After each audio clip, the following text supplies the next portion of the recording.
My siblings insisted I meet the perfect man, saying I needed someone special in my life. After a few months together, the Prince Charming drained my bank account and spent $200,000 on my credit card. Serves you right for trusting strangers, my siblings said. Until they saw the handcuffs. My name is Sloane, and I am 34 years old. I stood in the center of my penthouse apartment in downtown Chicago, the silence deafening against the glass walls that usually frame the city lights I worked so hard to afford. But tonight, the view meant nothing. My phone screen glowed in the darkness, displaying a notification from my bank app that made my blood run cold. Available balance $0.00. I blinked, hoping it was a glitch, a system error, anything other than the reality staring back at me. I swiped to the transaction history. Wire transfer. $200,000. Gone. Sent to an offshore account I did not recognize. I walked to the closet. Eeky. Empty. Liam's designer suits, the ones I had paid for, were gone. His Italian leather shoes missing. Even the silver watch I gave him for his birthday last week had vanished. It was a clean sweep. The perfect man my brother Preston had introduced me to. The man my sister-in-law Keisha had sworn was the answer to my lonely workaholic prayers had evaporated into thin air, taking my life savings with him. My hands trembled, not from sadness, but from a cold, sharp shock. I dialed Liam's number. Straight to voicemail. I dialed again. Same result. I pulled up my text messages. The last one from him was sent 3 hours ago. It read simply, "Thank you for the investment, babe. You always said you wanted to help me build a future." Well, you did. I felt the bile rise in my throat. I needed answers. I scrolled through my contacts and pressed call on Preston's number. My older brother answered on the second ring, his voice loud and cheerful, backed by the clinking of glasses and laughter. "Hey, sis!" he shouted over the noise, "calling to thank me again for introducing you to the love of your life." "Preston, he is gone," I said, my voice barely a whisper. "Liam is gone. He took everything. $200,000, Preston. My account is empty." There was a pause on the other end, but it wasn't the silence of shock or concern. It was the silence of someone suppressing a laugh.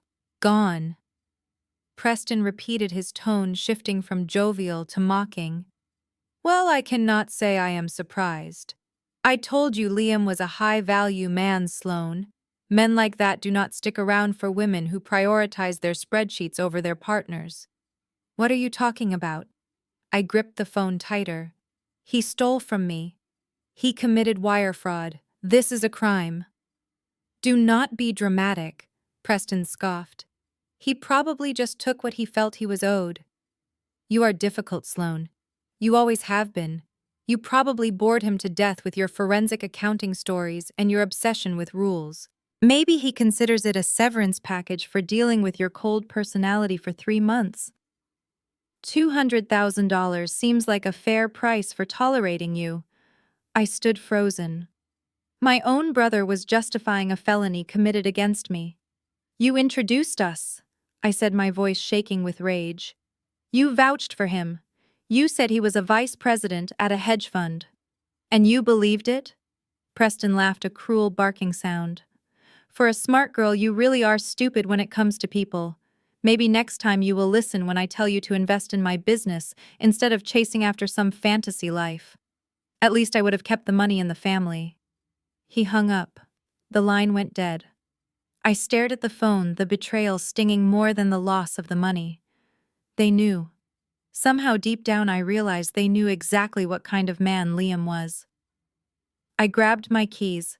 I needed to see them face to face. I needed to see if my parents, Conrad and Sylvia, would stand for this. I drove through the city, my knuckles white on the steering wheel. The drive to my parents' estate in the wealthy suburb of Lake Forest usually took 40 minutes. I made it in 25. The house was lit up like a beacon. My parents' house. The sprawling colonial estate that symbolized everything they cared about: image, status, and the appearance of perfection.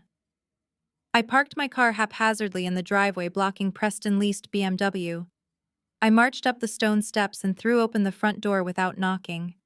The smell of roast beef and expensive red wine hit me instantly. They were in the dining room. I could hear the clatter of silverware on china. I walked in bringing the cold night air with me. The scene before me was picture perfect. My father Conrad sat at the head of the table carving a roast. My mother Sylvia was laughing at something Keisha had said. Preston was pouring wine. Bianca, my younger sister, the golden child who had never worked a day in her life, was taking a selfie with her wine glass. They stopped when they saw me. Sloane, my mother said, placing a hand on her pearl necklace. You are late. We started without you. And look at you. You look like a wreck. Did you run here? Liam stole my money? I announced, my voice cutting through the warmth of the room like a knife. $200,000. He emptied my accounts and disappeared. And Preston thinks it is funny. I looked at my brother. He leaned back in his chair, swirling his wine, a smirk playing on his lips. I did not say it was funny, Sloane. I said it was predictable. Keisha, my sister-in-law, dabbed her mouth with a linen napkin. She looked at me with those cold, calculating eyes that always made me feel like a bug under a microscope. Keisha was the one who had pushed me the hardest to open a joint account with Liam. She was the one who said it was a sign of trust. Well, she said, her voice smooth and condescending. If you lost the money, that is on you, isn't it? You are the financial expert. You are the forensic accountant who tracks down fraud for Fortune 500 companies. If you could not see a con artist sleeping in your own bed, maybe you are not as smart as you think you are. The table erupted in low chuckles. Bianca giggled, not even bothering to look up from her phone. I am live streaming this, by the way, Bianca said. My followers love a good drama. The successful sister crashing and burning. It makes you more relatable, Sloane. Nobody likes a perfect woman. Put the phone away, Bianca, I snapped. Mom, Dad, are you hearing this? Your son introduced me to a criminal. I need to call the police. I need to file a report. My father slammed his carving knife down onto the platter. The sound echoed through the room, silencing everyone. You will do no such thing, Conrad said, his face turning red.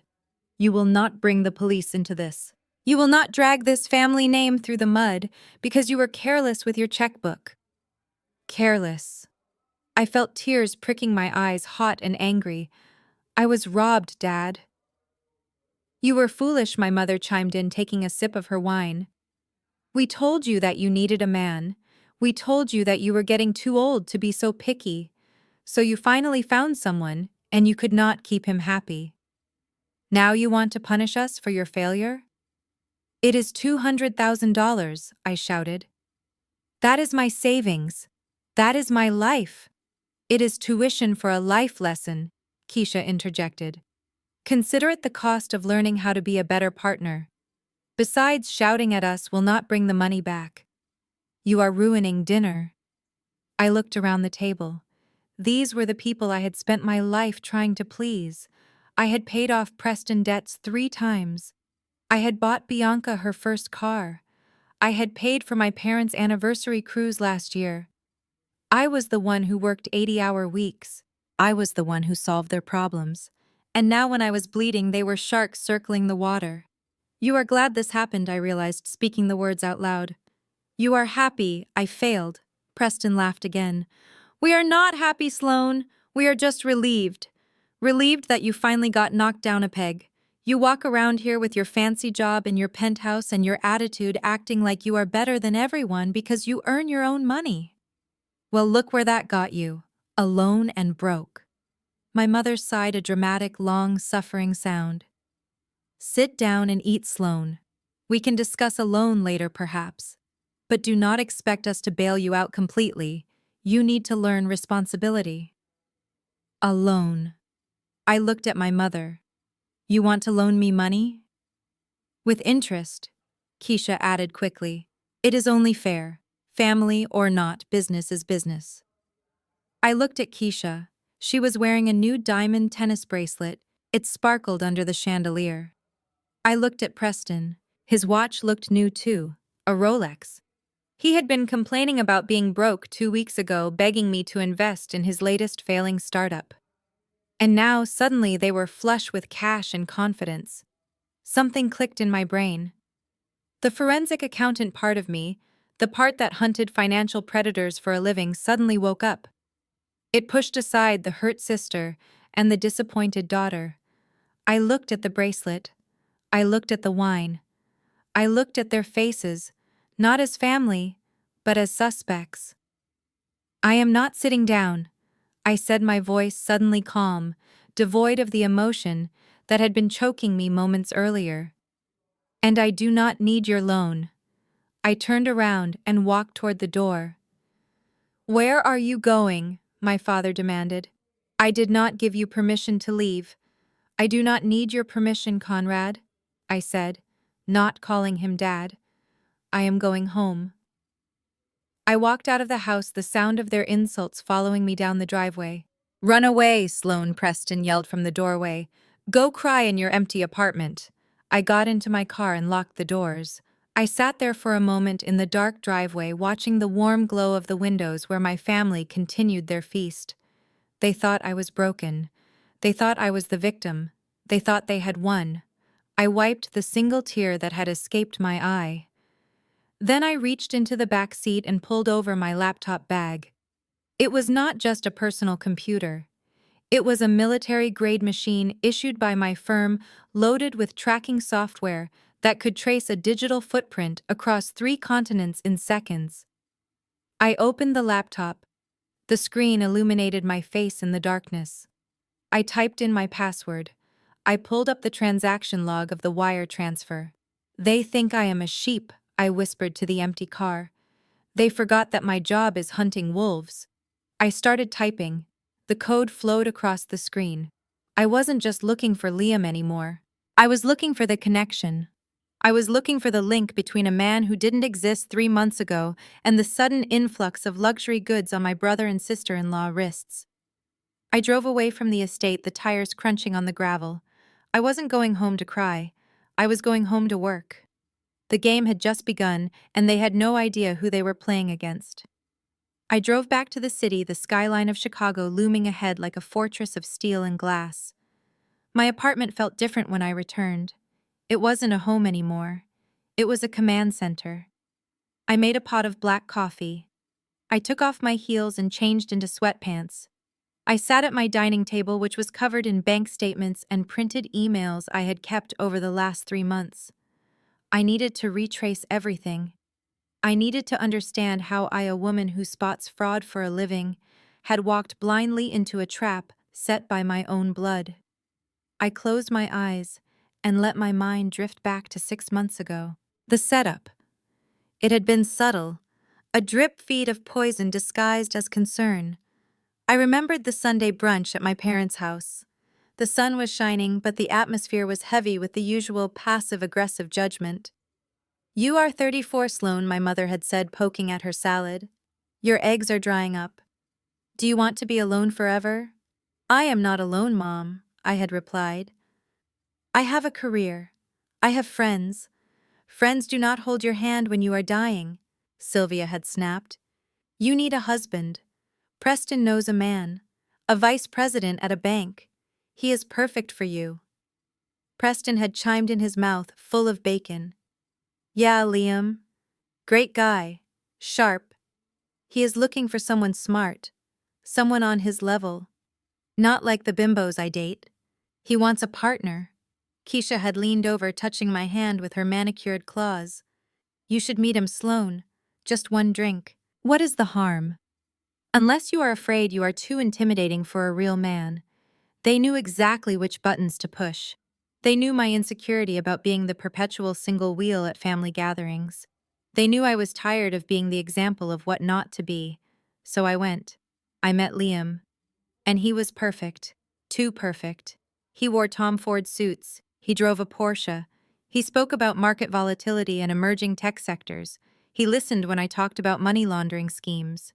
He did not glaze over. He asked questions. He love-bombed me. Flowers every day. Texts first thing in the morning. Surprise dinners at Michelin star restaurants. He made me feel seen. For the first time in my life, I felt like someone valued me for my mind, not just my bank account. But now, sitting in the cold light of my laptop screen, I saw the cracks I had ignored. The Porsche was always a rental. I checked the license plate in my memory. It belonged to a luxury leasing company, not him, the suits. I zoomed in on a photo I had taken of us. The cuff buttons were slightly loose. A man who owned a $3,000 suit would not have loose buttons. And Keisha. Her role had been pivotal. Every time I had a doubt, she was there to smooth it over. When Liam forgot his wallet on our third date, Keisha laughed it off. He manages millions, Sloan. He probably just forgot to transfer funds to his checking account. Do not be so stingy. Pay the bill. When Liam suggested we combine our finances to invest in a new crypto venture, I hesitated. It was Keisha who called me, whispering like a conspirator. If you do not show him you trust him, he is going to leave Sloan. Men like Liam do not wait around for insecure women. Prove to him you are all in. I proved it. I signed the papers, I transferred the funds, I gave him access. I handed him the gun and let him point it at my head, all because I wanted my family to finally stop looking at me with pity. I opened a new window on my laptop. I pulled up the public records database. I searched for Liam Davis. Nothing. No credit history, no property records, no employment history at the bank he claimed to work for. He was a ghost, a synthetic identity created solely for this con. But ghosts leave footprints. I pulled up the IP address from the email he used to send me the investment prospectus. I ran a trace. It didn't ping back to a bank server. It didn't ping back to an offshore island. It pinged back to a residential address in the suburbs of Chicago. My heart hammered against my ribs. I typed the address into Google Maps. Street view loaded.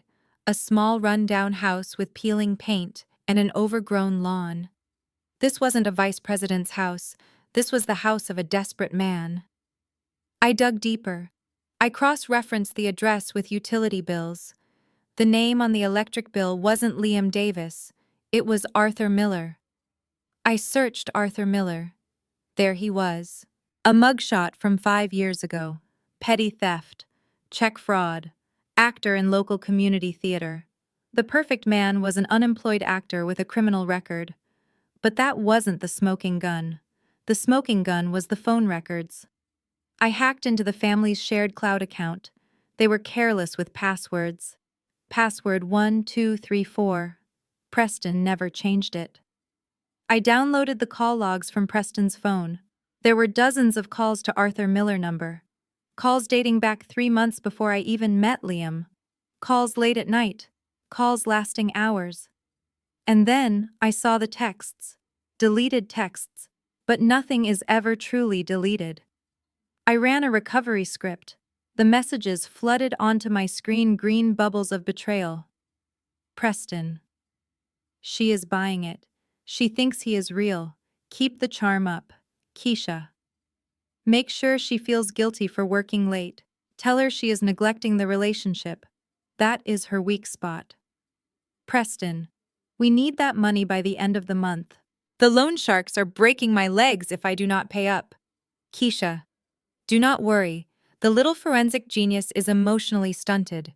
She is desperate for love. She will sign the transfer. I sat back in my chair. My hands were shaking, but my mind was crystal clear. It wasn't just Liam. It wasn't just a romance scam. It was a conspiracy. My own brother and sister-in-law had hired a con artist to seduce me, gaslight me, and rob me. And my parents, I checked their messages. Sylvia to Preston. Is it done yet? We need to pay the mortgage on the vacation home or we lose it. Conrad to Preston. Make sure her name is not on any of the transfer documents. We cannot have her tracing it back. They were all in on it, every single one of them. The dinner parties, the smiles, the pressure to date, the concern for my happiness. It was all a script. A script written to extract $200,000 from the daughter they despised to save the son they adored. I looked at the clock. It was 3:00 a.m. They had the money, or so they thought. They thought the game was over. They thought I was crying in my pillow, defeated. I stood up and walked to the window looking out at the city. A cold, hard smile formed on my lips. They wanted a villain, I would give them a villain. But I wouldn't be the villain who steals. I would be the villain who enforces the law. I picked up my phone. I didn't call the police. Not yet. That would be too easy. That would be too quick. I dialed a number that I hadn't used in 2 years. It rang once. Agent Miller. A groggy voice answered. This is a secure line. Who is this? It is Sloan, I said. I have a case for you, a wire fraud case. But it is bigger than just fraud. It involves money laundering through shell companies. Sloan the agent asked, waking up. You are supposed to be on sabbatical. I am back, I said. And I have a lead on that bait money operation we discussed. The $200,000 you marked for the sting operation, it just moved. Where did it go? Agent Miller asked, his voice sharp now. It went to a company called PK Ventures, I said, looking at the bank trace on my screen. And I know exactly who owns it. I hung up the phone. The $200,000 Liam took wasn't my savings. I had moved my real savings to a secure trust months ago when I first smelled a rat. The money in that account was a trap. It was marked bills, digital trackers, federal bait money, designated for a high-level investigation into local money laundering rings. My family hadn't just stolen from me. They had stolen from the federal government. And they had just used those marked funds to pay off their debts and buy luxury watches. I closed my laptop. I needed to sleep. Because tomorrow I had a performance to give. I had to play the broken, desperate sister one last time. I had to make them feel safe. I had to make them feel invincible. Because when the trap snapped shut, I wanted to be in the front row to watch the light go out of their eyes. I went to my bedroom and looked at the empty closet where Liam's suits used to hang. I didn't feel lonely anymore. I felt energized. You wanted a perfect man, Keisha, I whispered to the empty room. Well, I am bringing you the FBI. I hope that is special enough for you. The blue light of my laptop screen was the only thing illuminating my living room as I dug deeper into the digital life of the man I had known as Liam Davis. My fingers flew across the keyboard, executing search commands that bypassed standard firewalls, a skill I had honed over a decade of hunting white-collar criminals. But this time the target was personal. I pulled up a credit report for Arthur Miller, the real name of the man who had slept in my bed and stolen my money. The report was a disaster zone of defaulted loans and maxed-out credit cards. Then I pulled up a vehicle registration history. There it was, the black Porsche 911 he had arrived in on our first date. It wasn't registered to a vice president of a hedge fund. It was registered to a luxury rental agency near O'Hare Airport, rented for 48 hours on a credit card belonging to my brother Preston. I stared at the screen and suddenly the sterile data dissolved. I wasn't in my penthouse anymore. I was back in my parents' sunroom 6 months ago, suffocating under the weight of their expectations and the scent of my mother's cloying perfume. I remembered that Sunday with a clarity that made my stomach churn. It was supposed to be a casual brunch, but as soon as I walked through the door, I knew it was an ambush. The air in the house was thick with tension. My mother Sylvia was lying on the chaise lounge, a damp cloth over her forehead, looking like a tragic heroine from a bad soap opera. You are finally here, my father Conrad had said, checking his watch as if I were a wayward employee clocking in late. Your mother has been having palpitations all morning. She is worried sick about you. I had barely set my purse down before the performance began. Sylvia let out a moan, a low theatrical sound designed to elicit maximum guilt. Sloan, she whispered, reaching out a trembling hand. Come here. Let me look at you. You look so tired, so lonely. I am fine, Mom, I had said, trying to keep the edge out of my voice. I just finished a big audit. I am tired because I work, not because I am lonely. But Sylvia wasn't listening. She sat up, the damp cloth falling to the floor, her eyes suddenly sharp and focused. I had a dream last night, Sloane. I dreamed I died and you were standing at my funeral all by yourself. No husband to hold your arm, no children to wipe your tears, just you and your career. Is that what you want? Do you want to kill me with worry? It was the same script she had used since I turned 30, but the volume had been turned up. Mom, please, I said, looking around the room for support. But there was no support to be found. Preston was leaning against the mantel picking his teeth. Keisha sat in the armchair flipping through a magazine with bored detachment. And Bianca, my beautiful, cruel younger sister, was perched on the windowsill, looking at me with a mixture of pity and disgust. She is right, you know, Bianca said, her voice dripping with artificial sweetness. I mean, look at you, Sloane. You are 34. In biological terms, you are practically ancient. Your eggs are drying up by the minute. Do you really think a high-value man is going to want you if you wait much longer? You are lucky anyone is interested at all. I felt the familiar heat rise in my cheeks. Bianca had been married at 22 to a man our parents adored mostly because his family owned half the car dealerships in the state. She had never had to worry about a bill or a deadline in her life. I am not desperate, Bianca, I snapped. I am selective. Selective! Preston laughed, pushing himself off the mantel. Selective is for women who have options, Sloane. You are running out of them. But luckily for you, your family looks out for you. He walked over and poured himself a drink even though it was barely noon. I met a guy, Preston said, gesturing with his glass. Liam. He is a vice president at Apex Capital. He manages a portfolio worth more than this entire neighborhood. He is smart, he is successful, and for some reason I cannot fathom he is asking about you. I narrowed my eyes. Why would a vice president at Apex Capital be asking about me? I don't know him. He saw your picture on my phone. Preston lied smoothly. I realize now it was a lie, but back then I wanted to believe it.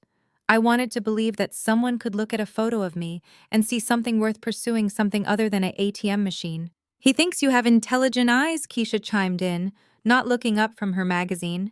She turned a page lazily. He told Preston he is tired of girls who only care about his money. He wants an equal. Someone who understands finance, someone like you. I looked at Keisha. She was the one person in the family I thought respected my intelligence, even if she didn't like me. If she thought this man was real, maybe he was.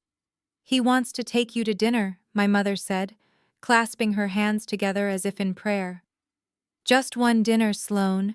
Please, for me. If you don't go, I don't think my heart can take the stress. Do you want to be responsible for my stroke? The guilt trip was closing in from all sides. My father crossed his arms, staring me down. You will go. Conrad stated, his voice leaving no room for argument. We have already arranged it. Friday night, 7 o'clock. Do not embarrass us by flaking out like you usually do. I looked at them. My parents aging and anxious. My brother and sister smug and judgmental. I was so tired of fighting them. I was so tired of being the problem to be solved. Fine, I whispered. I will go. One dinner. The relief in the room was palpable. It wasn't joy. It was the satisfaction of a trap snapping shut. Fast forward to Friday night. I sat at a corner table in one of Chicago's most exclusive steakhouses. I checked my reflection in the silverware.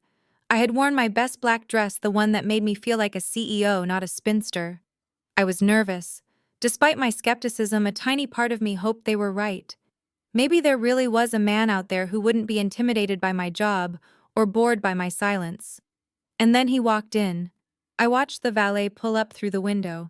A sleek black Porsche 911 glided to the curb. The door opened and Liam stepped out. He was breathtaking. That was the only word for it.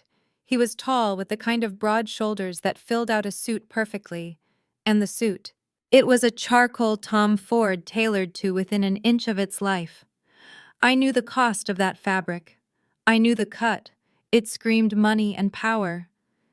He handed the keys to the valet with a casual grace, not even looking back as he strode toward the entrance. He moved like a man who owned the pavement beneath his feet. When he entered the restaurant, heads turned. Women paused mid-sentence. He scanned the room, his eyes blue and piercing until they landed on me. A slow, warm smile spread across his face, and for a second I forgot to breathe. "Sloan," he asked, reaching the table. He didn't offer a handshake. He took my hand and brought it to his lips, a gesture that was old-fashioned and charming, and completely disarming. "Preston told me you were beautiful," he said, his voice a deep baritone that seemed to vibrate in my chest. "But he did not do you justice." I felt myself blushing, a reaction I hadn't had in years. "Thank you," I managed to say.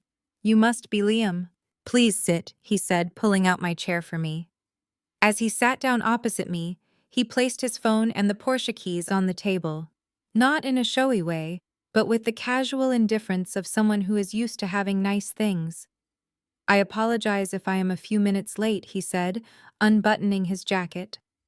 "The markets were volatile today. We had to close a position in Tokyo before the bell. You know how it is." I nodded, entranced. I did know how it is. Or I thought I did. Now back in my dark apartment, I stared at the vehicle registration on my screen. The Porsche was a rental. The market volatility was a line he had probably memorized from watching CNBC. I zoomed in on the date of the rental. It was picked up 2 hours before our date. It was returned the next morning, and the suit, I closed my eyes, recalling the way the cuff had ridden up slightly when he reached for his wine. I hadn't noticed it, then I was too busy drowning in his blue eyes. But my memory, trained to spot inconsistencies in financial ledgers, was now replaying the visual data. There was a tiny, almost invisible tag on the inside of his jacket sleeve. A barcode. It was a costume. The whole thing was a costume. He wasn't a vice president. He was an actor playing a role. And my family, they were the producers. I opened a new tab and searched for theater rental companies in Chicago. I typed in Tom Ford, charcoal suit. Several hits. I cross-referenced the rental logs using a backdoor exploit I used for tracking shell companies. There it was. Rented by Keisha Washington. Picked up on Thursday. Returned on Saturday. My sister-in-law had rented the suit. My brother had rented the car.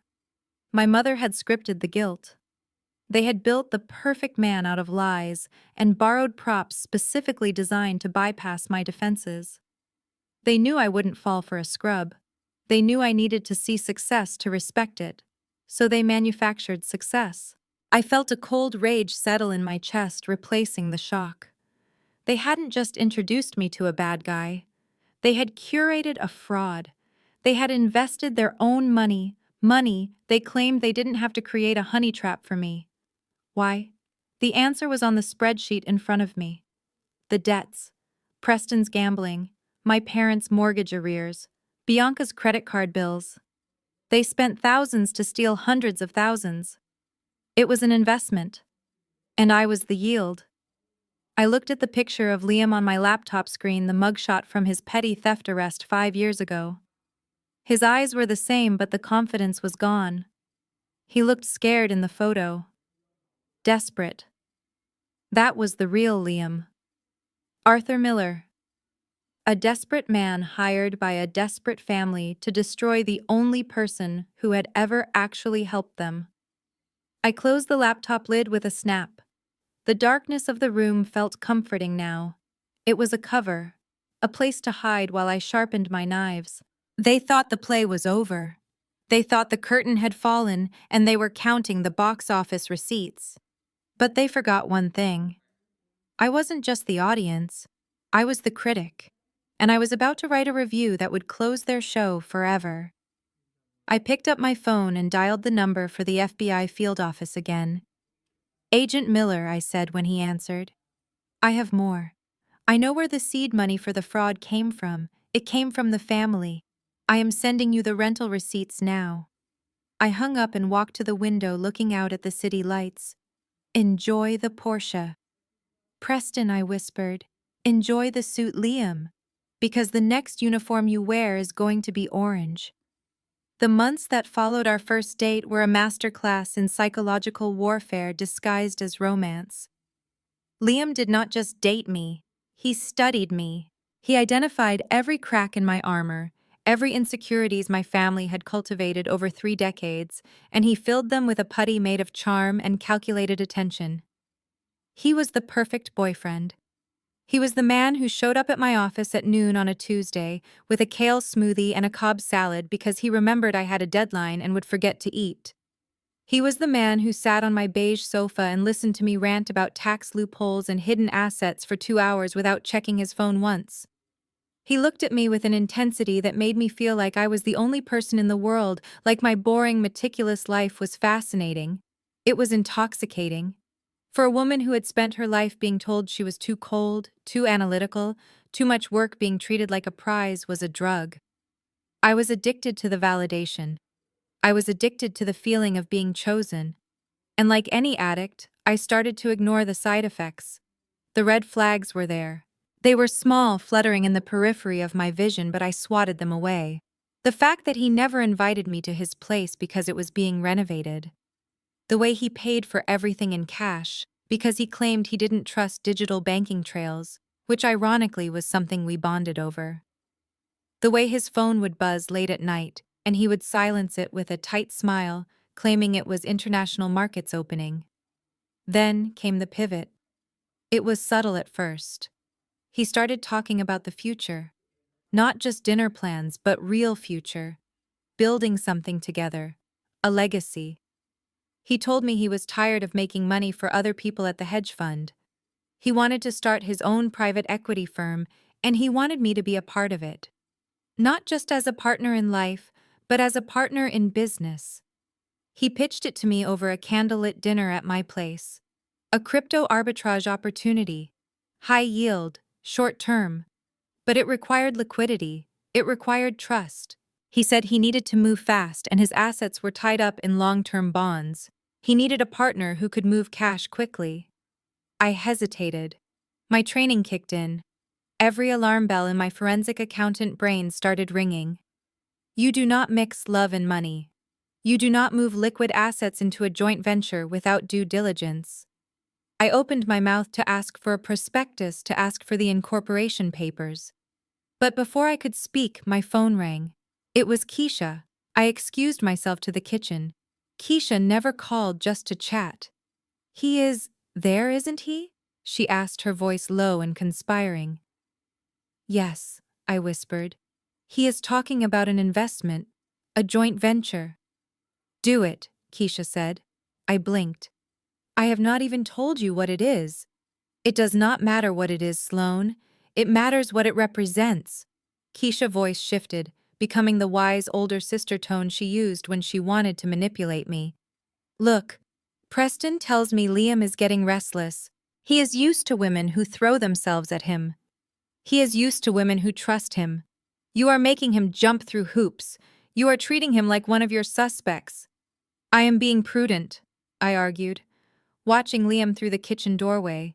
He was pouring wine, looking devastatingly handsome. You are being a coward, Keisha snapped. Listen to me. Men like Liam do not wait. He is a shark. If you do not swim with him, he is going to find someone who will. Do you want to go back to being the lonely spinster at Christmas dinner? Do you want your mother to be right about you? The question hit its mark. Do I want my mother to be right? He is asking for a show of faith. Sloane, Keisha continued, her voice softening now, sweetening. He wants to know you are all in. Open the joint account. Put the money in. It is just money. You can always make more money, but you cannot make another Liam. Prove to him that you are not the cold, unfeeling robot your brother says you are. She hung up. I stood there gripping the marble counter. The cold robot. Is that what they called me? I walked back into the dining room. Liam looked up, his eyes full of hope and vulnerability. I sat down. I ignored the screaming in my gut. I ignored the years of training. I chose to be the woman Keisha said I needed to be. I will do it, I said. The next week was a blur of paperwork and transfers, But even then, my subconscious was fighting back. I stalled on the final signature. I asked for one more day to review the terms. I was annoying him. I could feel it. The charm was thinning. That is when the family stepped in. They didn't just nudge me, they cornered me. They staged what felt like an intervention, but instead of getting me off drugs, they were trying to get me hooked on a fraud. It was a Tuesday night. I was summoned to my parents' house. I thought it was for Dad's birthday planning. Instead, I walked into a tribunal. They were all there in the living room. My mother was crying again, of course. My father was pacing.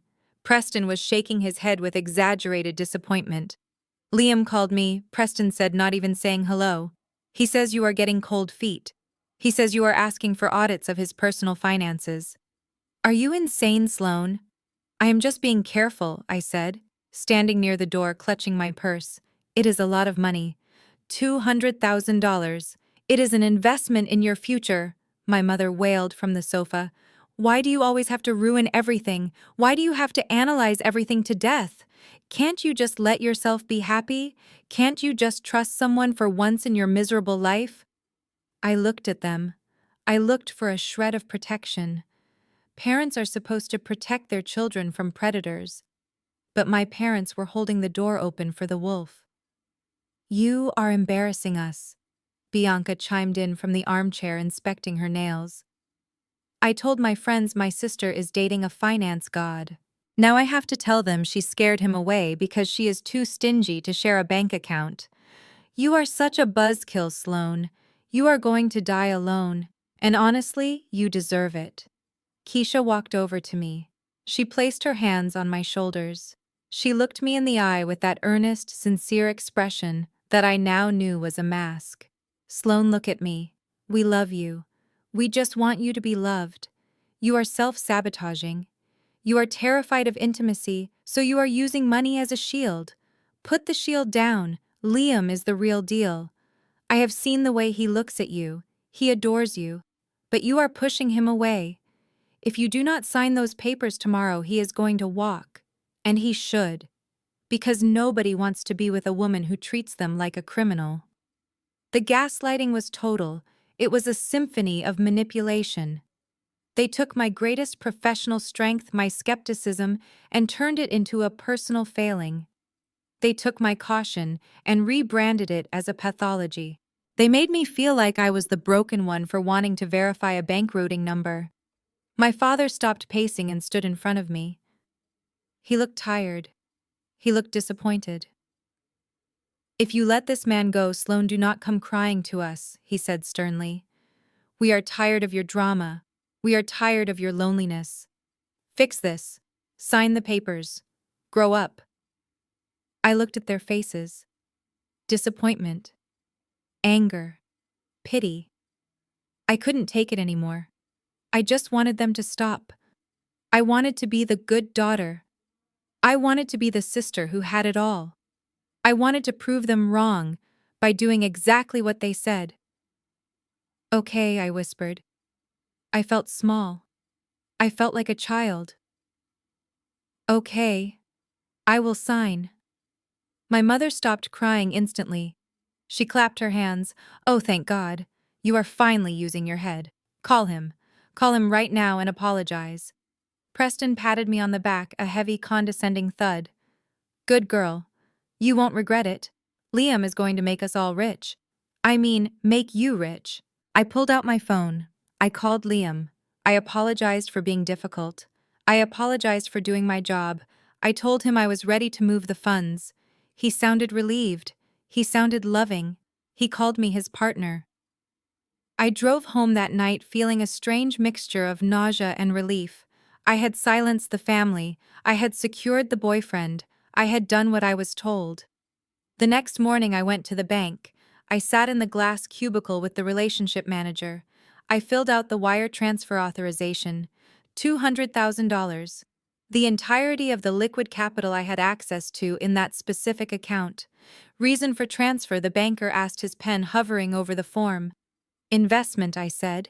Beneficiary Liam Davis, I said. I signed my name. The ink was dark and permanent. I watched the banker type in the codes. I watched him hit enter. It was done. I walked out into the sunlight, squinting against the glare. I pulled out my phone to text Liam. "It is done," I typed. I waited for the bubbles to appear. I waited for the "I love you." I waited for the validation, but the bubbles didn't come. An hour passed. Then 2. Then a day. Then 3 days later, I was standing in my penthouse looking at a closet where his suits used to be, realizing that the silence on my phone was the loudest sound I had ever heard. I realized then that Keisha was right about one thing. Men like Liam don't wait. They don't wait to cash out. And as I sat in my car outside my parents' house, watching them celebrate my ruin, the memory of that signing moment burned in my gut. They hadn't just watched me jump off a cliff. They had built the ledge, blindfolded me, and whispered that I could fly. But now the fall was over. I had hit the ground. And I wasn't dead. I was just very, very angry. I opened the folder on my laptop labeled PK Ventures. I looked at the incorporation documents I had pulled from the state registry. There it was, the signature of the registered agent. It wasn't a forgery. It was bold. It was arrogant. It was Keisha Washington. My sister-in-law hadn't just encouraged the relationship. She was the architect. She was the one who found Arthur Miller. She was the one who rented the props. She was the one who coached him on how to bypass my defenses, and she was the one who was currently spending my money on a renovation for her kitchen. I pulled up the bank records for PK Ventures. The $200,000 had hit the account 4 hours after I wired it to Liam. From there, it had been funneled out. $50,000 to a contractor for home improvements at Preston and Keisha address. $30,000 to a luxury car dealership. $20,000 to a travel agency for a booking in my parents' names. A cruise. They were going on a cruise with my money. They had carved up my life savings like a Thanksgiving turkey. I felt a cold smile touch my lips. They thought they were smart. They thought they understood money because they knew how to spend it. But they didn't know how to hide it. They left trails a rookie auditor could find in their sleep. I picked up my phone and dialed Agent Miller again. "I am sending you the link to the shell company," I said. "And Agent Miller." "Go ahead, Sloan." "When you pick them up," I said, my voice steady, "make sure you do it publicly. They like attention. Let us give them an audience." I hung up. I had one more thing to do before the final act. I had to play the mouse one last time. I had to go to them broken and begging to get the final piece of evidence on tape.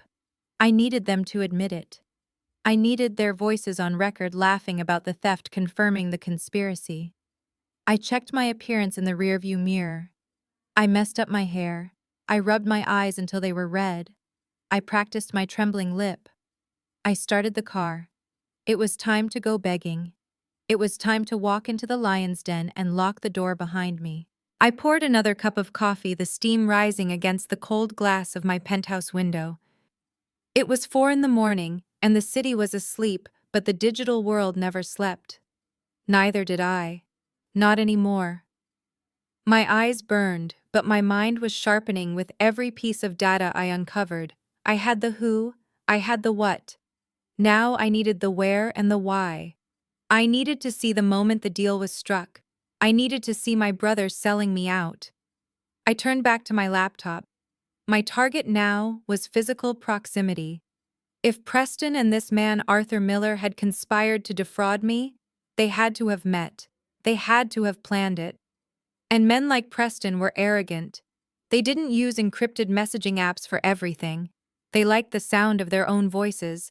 They liked the feeling of being in a room making a deal. I pulled up the GPS history from Preston's car navigation system.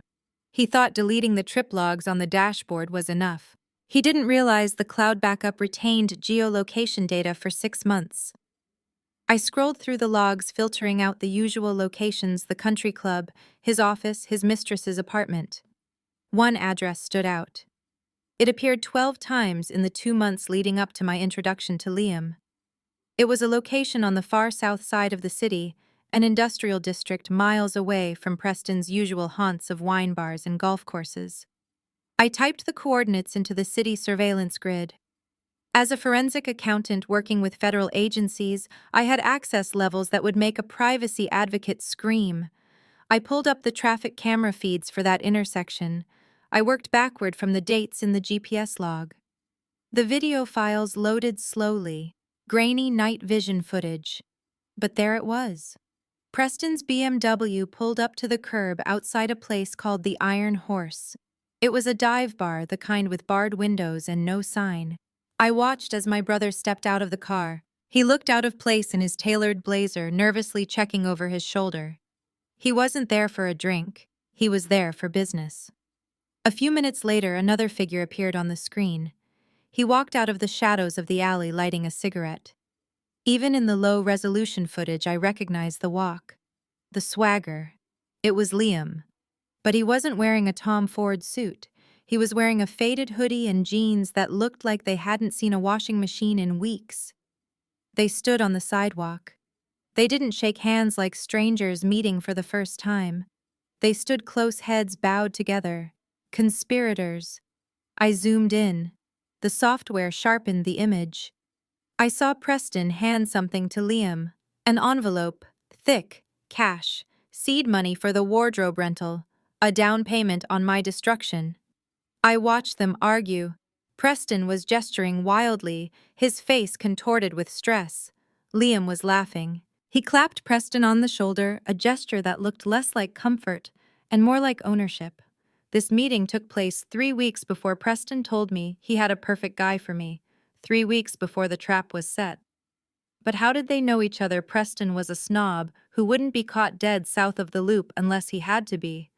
Liam was a petty criminal. Their circles didn't overlap. I needed the bridge. I needed the link. I went back to Preston's financial records. I had already looked at his bank accounts, but now I looked deeper. I looked at the dark web monitoring reports I ran on all my family members as a precaution years ago. Usually they just showed compromised passwords from streaming services. But this time I found a hit on a gambling forum.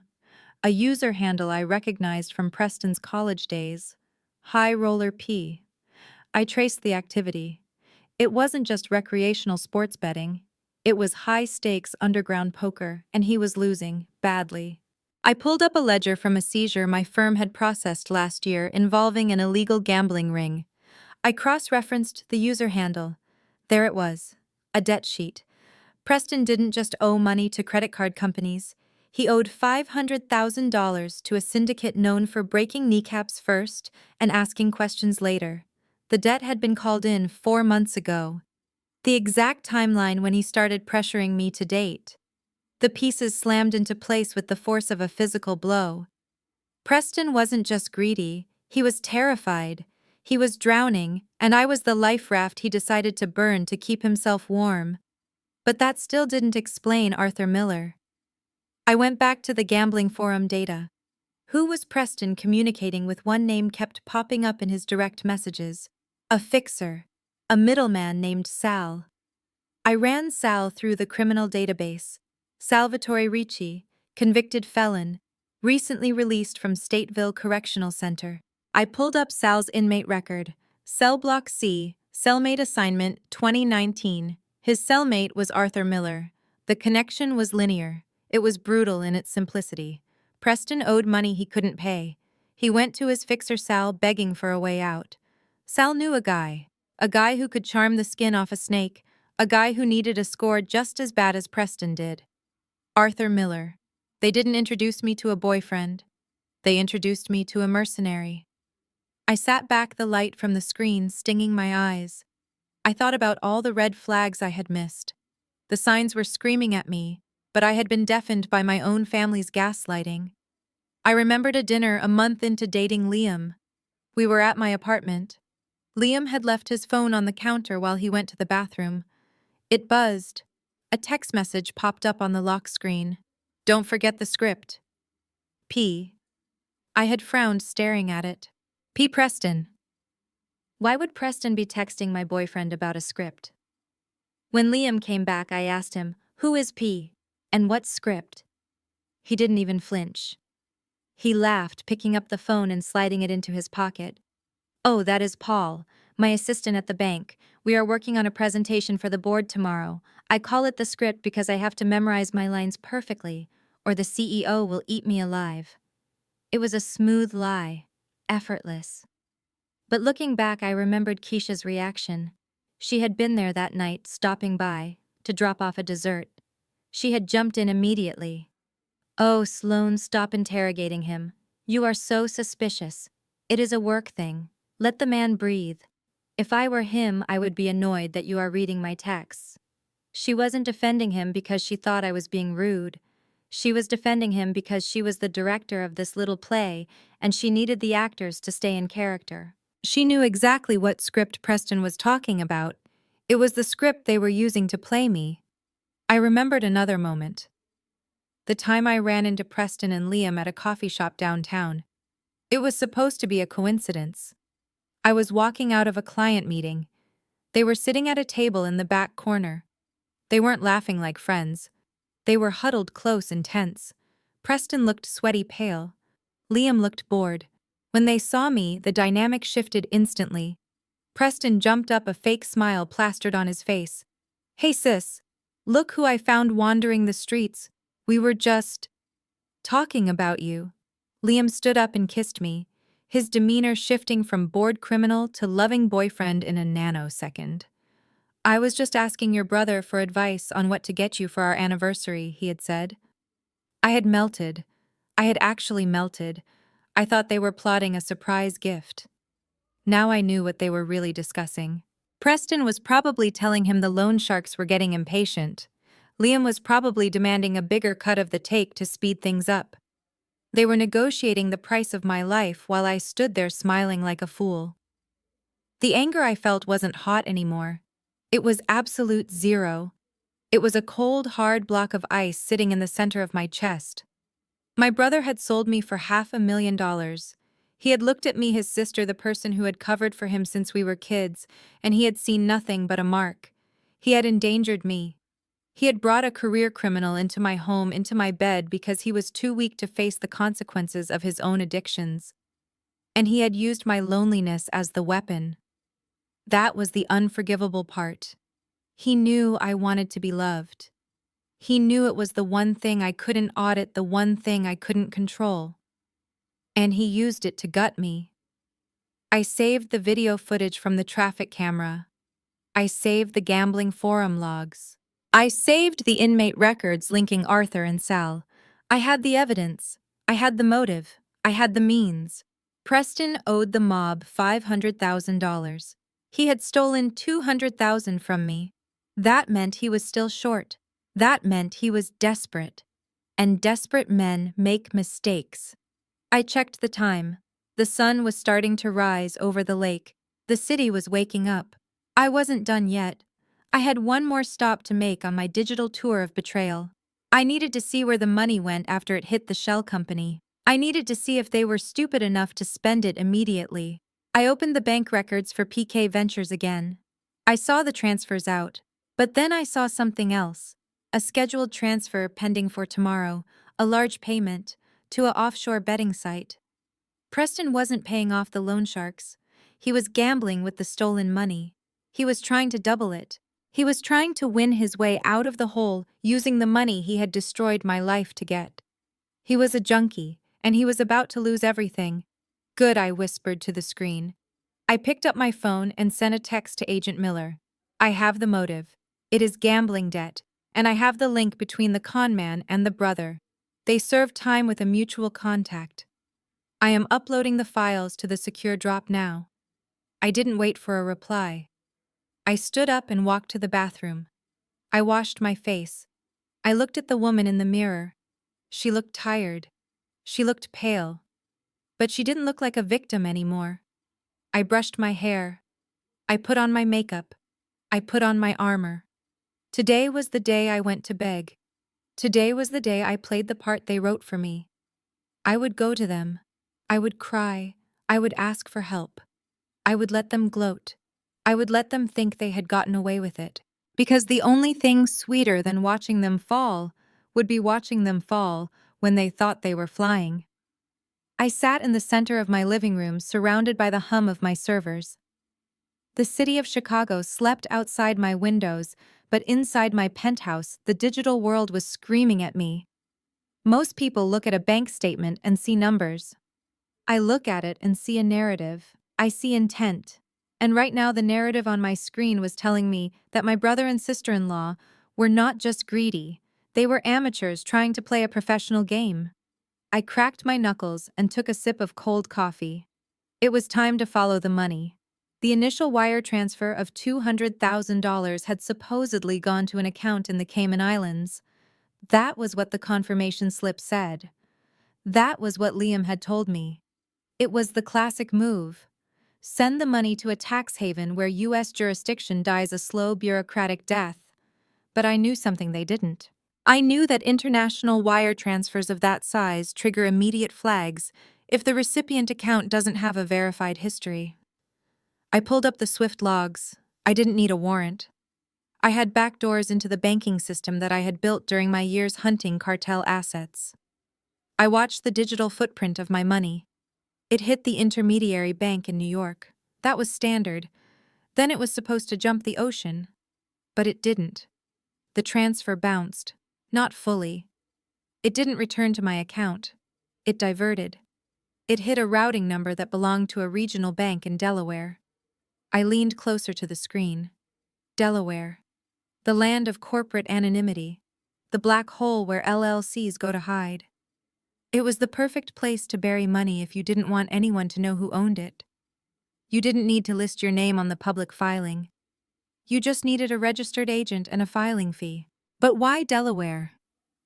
If Liam was running away to Mexico or Europe, he would want the cash accessible globally. Delaware meant the money was staying domestic. It meant the thief wasn't running. The thief was nesting.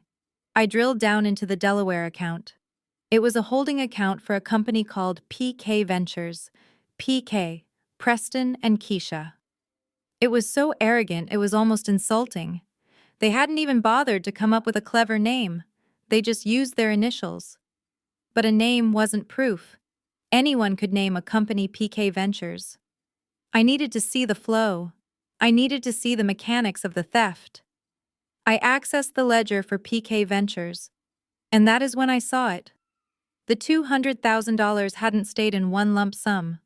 That would trigger a currency transaction report if they tried to withdraw it. No, they had gotten creative, or they thought they had.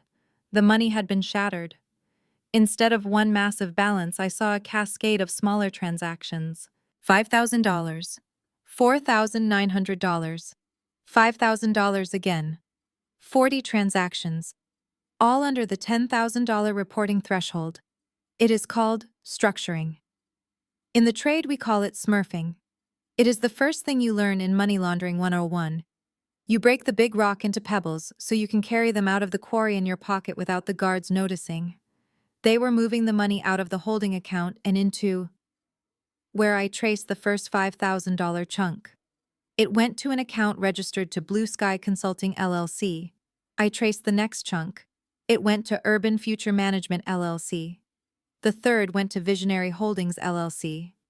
They had set up a network of shell companies, fake businesses with no employees, no products, and no office space. Just a mailbox and a bank account. It was designed to make the money look like business revenue, consulting fees, management retainers. If I were a regular auditor, this is where I would hit a wall. To find the owners of these LLCs, I would need a subpoena. I would need a court order to force the registered agent to reveal the beneficiaries. And that would take months. By then, the money would be spent. But I wasn't a regular auditor. And Preston wasn't a criminal mastermind. He was a man who owed money to loan sharks, which meant he was sloppy. He didn't have months. He needed access to that cash now. Smart criminals use burner phones and prepaid debit cards to set up their shells. They keep the digital hygiene sterile. I pulled up the incorporation documents for Blue Sky Consulting. It was filed online 3 months ago. I looked at the payment method for the filing fee. It was a $90 charge. Who paid the $90? I ran a query on the transaction ID. It linked back to a credit card. A Platinum American Express. I didn't even need to hack the credit card company to know whose card it was. I recognized the last four digits. I had paid off the balance on that card for Preston 2 years ago when he maxed it out on a trip to Vegas. Got you. I checked the other companies. Urban Future Management, paid for by the same Amex. Visionary Holdings, paid for by a Visa card registered to Keisha Washington. They had used their own personal credit cards to pay the state filing fees for the shell companies they were using to launder my stolen money. I laughed. A cold, humorless sound in the empty apartment. It was pathetic. It was the financial equivalent of robbing a bank without a mask and then signing the guest book on the way out. But it confirmed everything. Liam wasn't the mastermind. He was just the delivery boy. He had handed the bag off to Preston and Keisha, and now they were washing the cash so they could spend it without raising eyebrows. I kept digging. I wanted to see the full picture. I wanted to see the intent. I accessed the email correspondence associated with the LLC registrations. They had used a generic Gmail address, peakwashingtonbiz@gmail.com. I brute forced the password. It took my software 12 seconds. Preston used the same password for everything: the name of his first dog and the year he graduated high school. I opened the inbox. It was a treasure trove of incriminating stupidity. There were emails between Preston and Keisha discussing how to split the proceeds. Keisha: we need to move $50,000 to the contractor by Friday. The kitchen renovation deposit is due. Preston: I am moving it through Blue Sky. Mark it as interior design consulting. Keisha: make sure you leave enough in the main account for the cruise. Your parents are nagging me about the tickets. Preston: do not worry. The little idiot does not suspect a thing. She is too busy crying over her fake boyfriend to look at her bank statements. I read that line again. The little idiot. They weren't just stealing from me. They were mocking me while they did it. They were spending my hard-earned money, the money I had saved by working nights and weekends, by missing birthdays and holidays, on granite countertops and Caribbean cruises. And they were involving our parents. Conrad and Sylvia weren't innocent bystanders. They were beneficiaries. They knew the money was coming. They didn't care where it came from, as long as it paid for their lifestyle. I felt a fire lighting in my chest. It wasn't the hot, explosive anger of the night before. It was a cold, controlled burn. It was the fuel of a machine that was about to dismantle their entire existence. I downloaded every email. I exported every bank ledger. I saved every IP log. I built a digital dossier that connected every single dot. The $200,000 had been sliced, diced, and scattered across 5 different accounts, but every single path led back to Preston and Keisha. I looked at the timestamps. They had started setting up these companies 6 months ago, right around the time they started telling me I needed a boyfriend. This wasn't a crime of opportunity. It was premeditated. They had looked at my bank account and decided it was theirs. They had looked at my life and decided it was a resource to be harvested. I leaned back in my chair, stretching my neck. My bones cracked. The sun was coming up. The city was turning gray to gold. I had the evidence. I could go to the police right now. I could have them arrested by lunchtime. But that wasn't enough. An arrest was private. It was a matter of paperwork and lawyers. They would spin it. They would cry to their friends that it was a misunderstanding, a family dispute, that I was vindictive. They would play the victim. No. I needed them to expose themselves. I needed them to be so confident, so arrogant, that they would walk right into the spotlight wearing the evidence. I needed to see them spend it. I looked at the ledger for Urban Future Management. There was a large withdrawal scheduled for next week. A cashier's check for a down payment on a property. I traced the recipient. It was a real estate developer. They were buying a vacation home, a lake house in Wisconsin they had been talking about for years. They were going to use my money to buy their dream house, and they were going to invite me to the housewarming party and expect me to bring a gift. I closed my eyes and let the plan form. It was intricate. It was dangerous. It required me to be something I had never been with them: vulnerable, weak. I had to make them believe the con had worked perfectly. I had to make them believe I was destitute. I had to make them believe I was broken. Because if they thought I was broken, they would get sloppy. They would get greedy. They would bring the money out of the shadows and flash it around. And when they did, I would be there. I stood up and walked to the mirror in the hallway. I looked at my reflection. I looked tired. Good. I needed to look tired. I went to my closet and pulled out an old pair of jeans and a sweater that had seen better days. I messed up my hair. I washed off my makeup, leaving my face bare and pale. I was going to pay them a visit, not as the high-powered forensic accountant, but as the little idiot sister who had lost everything. I was going to ask for help. I was going to beg. I grabbed my keys and headed for the door.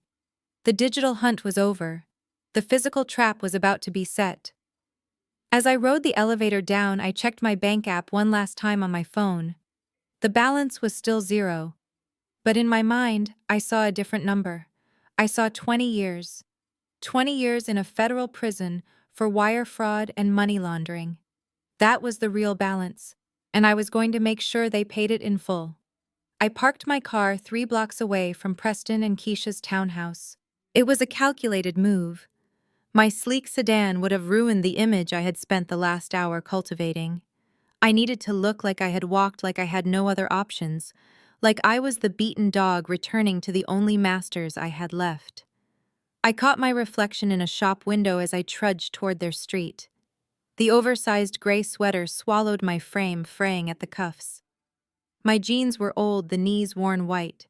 I had skipped concealer, letting the dark circles under my eyes stand out like bruises against my pale skin.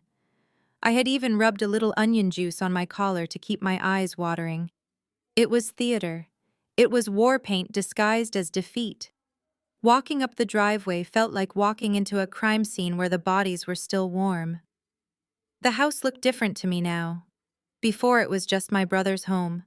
Now I saw it as a monument to my stolen labor. The new landscaping, the freshly painted shutters, the heavy oak door. I had paid for all of it. Every brick and blade of grass was financed by the wire fraud they had committed against me. I rang the doorbell.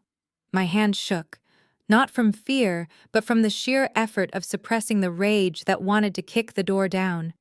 Keisha answered. She was wearing a silk robe that shimmered in the hallway light. Her hair was wrapped in a scarf that probably cost more than my monthly grocery budget. She looked me up and down, her lip curling in a sneer of pure distaste. "Sloan," she said, not moving to let me in. "You look terrible. Did you sleep in a dumpster? I need to talk to Preston," I said, making my voice crack. "Please, Keisha, it is an emergency." She sighed, a long, exaggerated exhale that smelled of expensive coffee. "He is busy, Sloan. We are planning the housewarming party for the lake house. We do not have time for your drama today." "Please," I whispered. "I have nowhere else to go." She rolled her eyes but stepped back, leaving the door open just enough for me to squeeze through. I walked into the foyer. The smell of the house hit me. Vanilla candles and fresh leather. The smell of money. Preston was in the living room, lounging on a massive sectional sofa that I knew for a fact hadn't been there 2 weeks ago. He was watching a football game on a television screen the size of a billboard. He didn't even look up when I entered. "What do you want, Sloan?" he asked, his eyes glued to the game. "Keisha says you look like a homeless person. If you are here to cry about Liam again, save it. We are over it." I stood in the middle of the room, wringing my hands together. I hunched my shoulders, making myself look smaller. "It is not about Liam," I said. "Well, it is, but it is about what he did." "Preston, I am in trouble. Real trouble."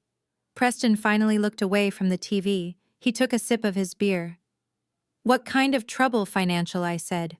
"My rent is due in 3 days. My landlord said if I do not pay, he is starting eviction proceedings. I emptied my accounts for that investment. I have nothing left. My credit cards are maxed out from the things I bought for him." I let a sob escape. It wasn't hard.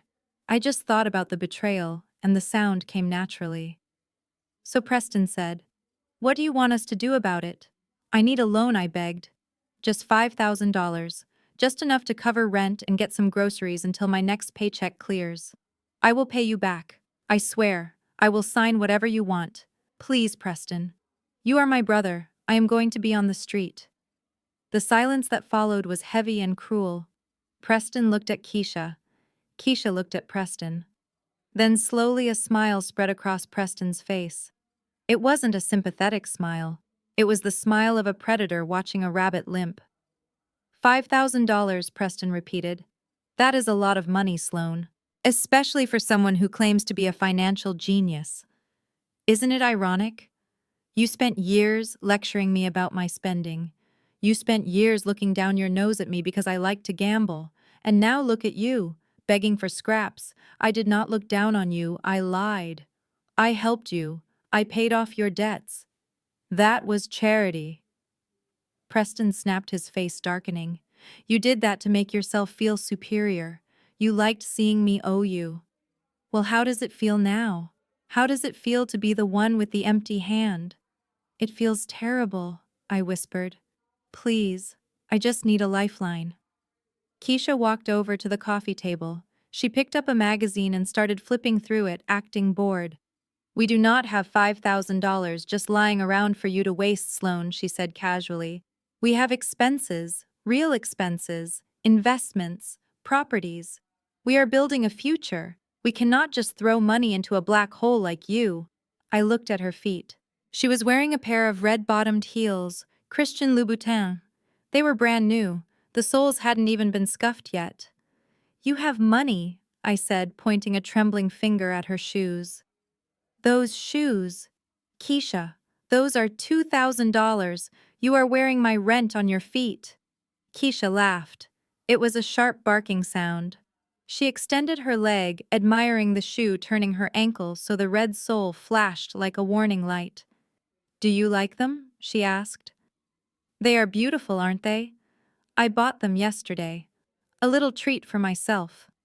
Because unlike you, Sloane, I know how to manage my husband's assets. I know how to be a partner.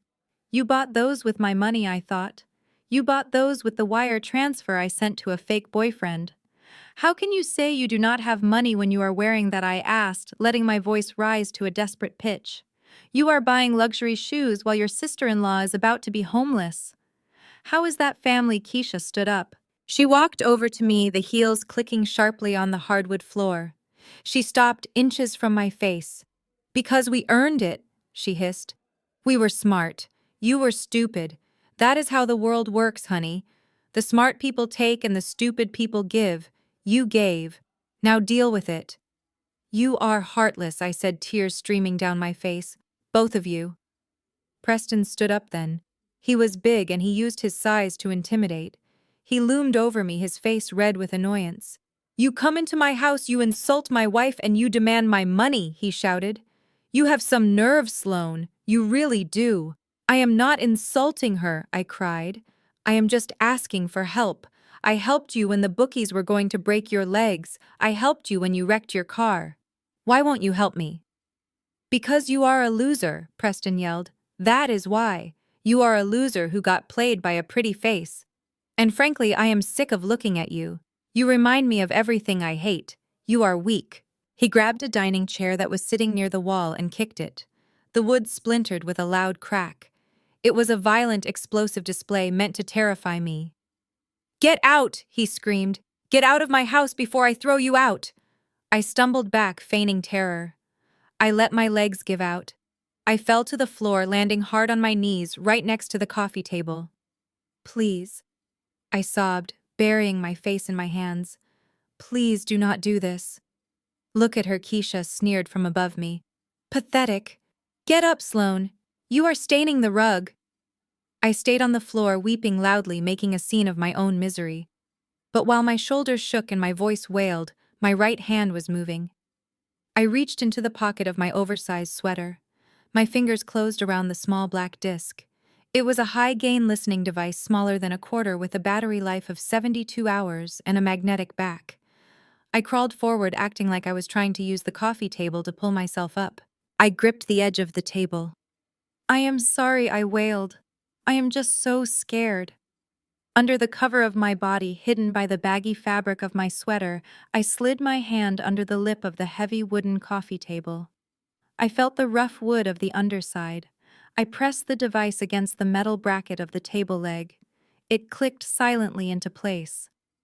It was done. The bug was planted. Right in the center of their living room. Right where they sat every night to drink wine and discuss their brilliance. Preston grabbed my arm. He hauled me to my feet with a roughness that left a bruise. "I said, get out!" he roared. He dragged me toward the door. I stumbled, letting him manhandle me. I needed him to feel powerful. I needed him to feel like he had completely dominated me. "I am going," I gasped. "I am going." He threw me out onto the front porch. I nearly tripped down the steps.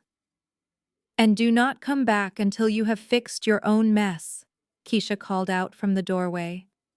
"And fix your face. You look old." Preston slammed the door. The sound echoed like a gunshot. I stood on the porch for a moment, listening to the heavy lock slide into place.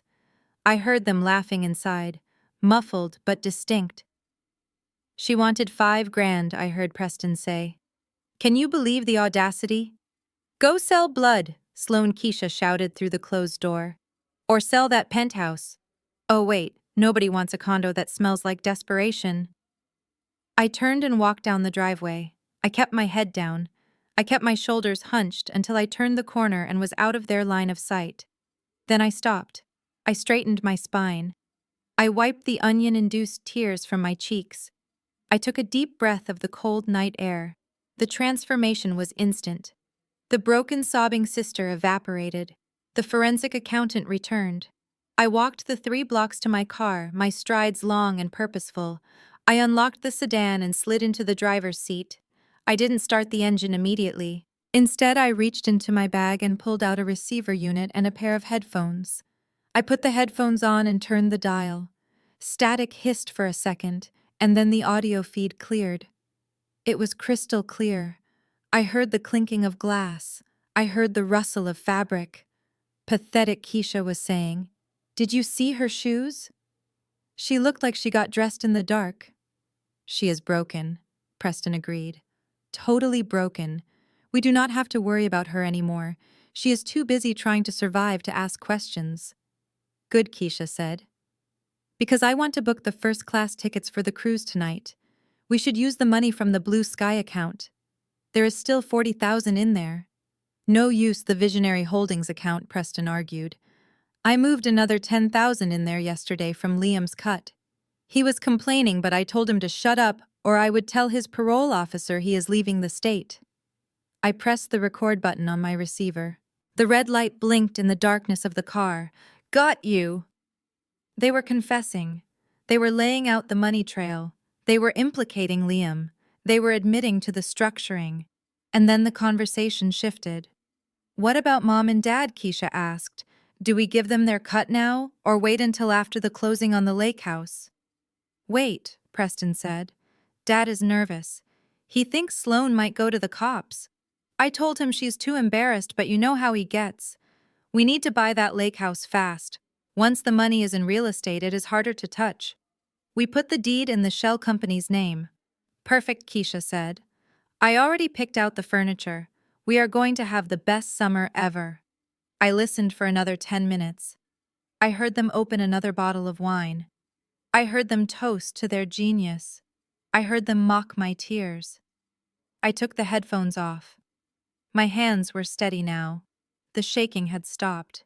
The sadness had been burned away by the cold fire of justice. "You told me to go sell blood, Keisha," I whispered to the empty car. "You told me to sell my blood to survive." I started the engine. The car purred to life. "But you forgot something," I said as I pulled away from the curb. "Blood leaves a stain, and you just covered yourselves in it." I drove back to my apartment, the recording device humming on the seat beside me. I had everything I needed. I had the financial records, I had the digital footprints, and now I had the audio confession.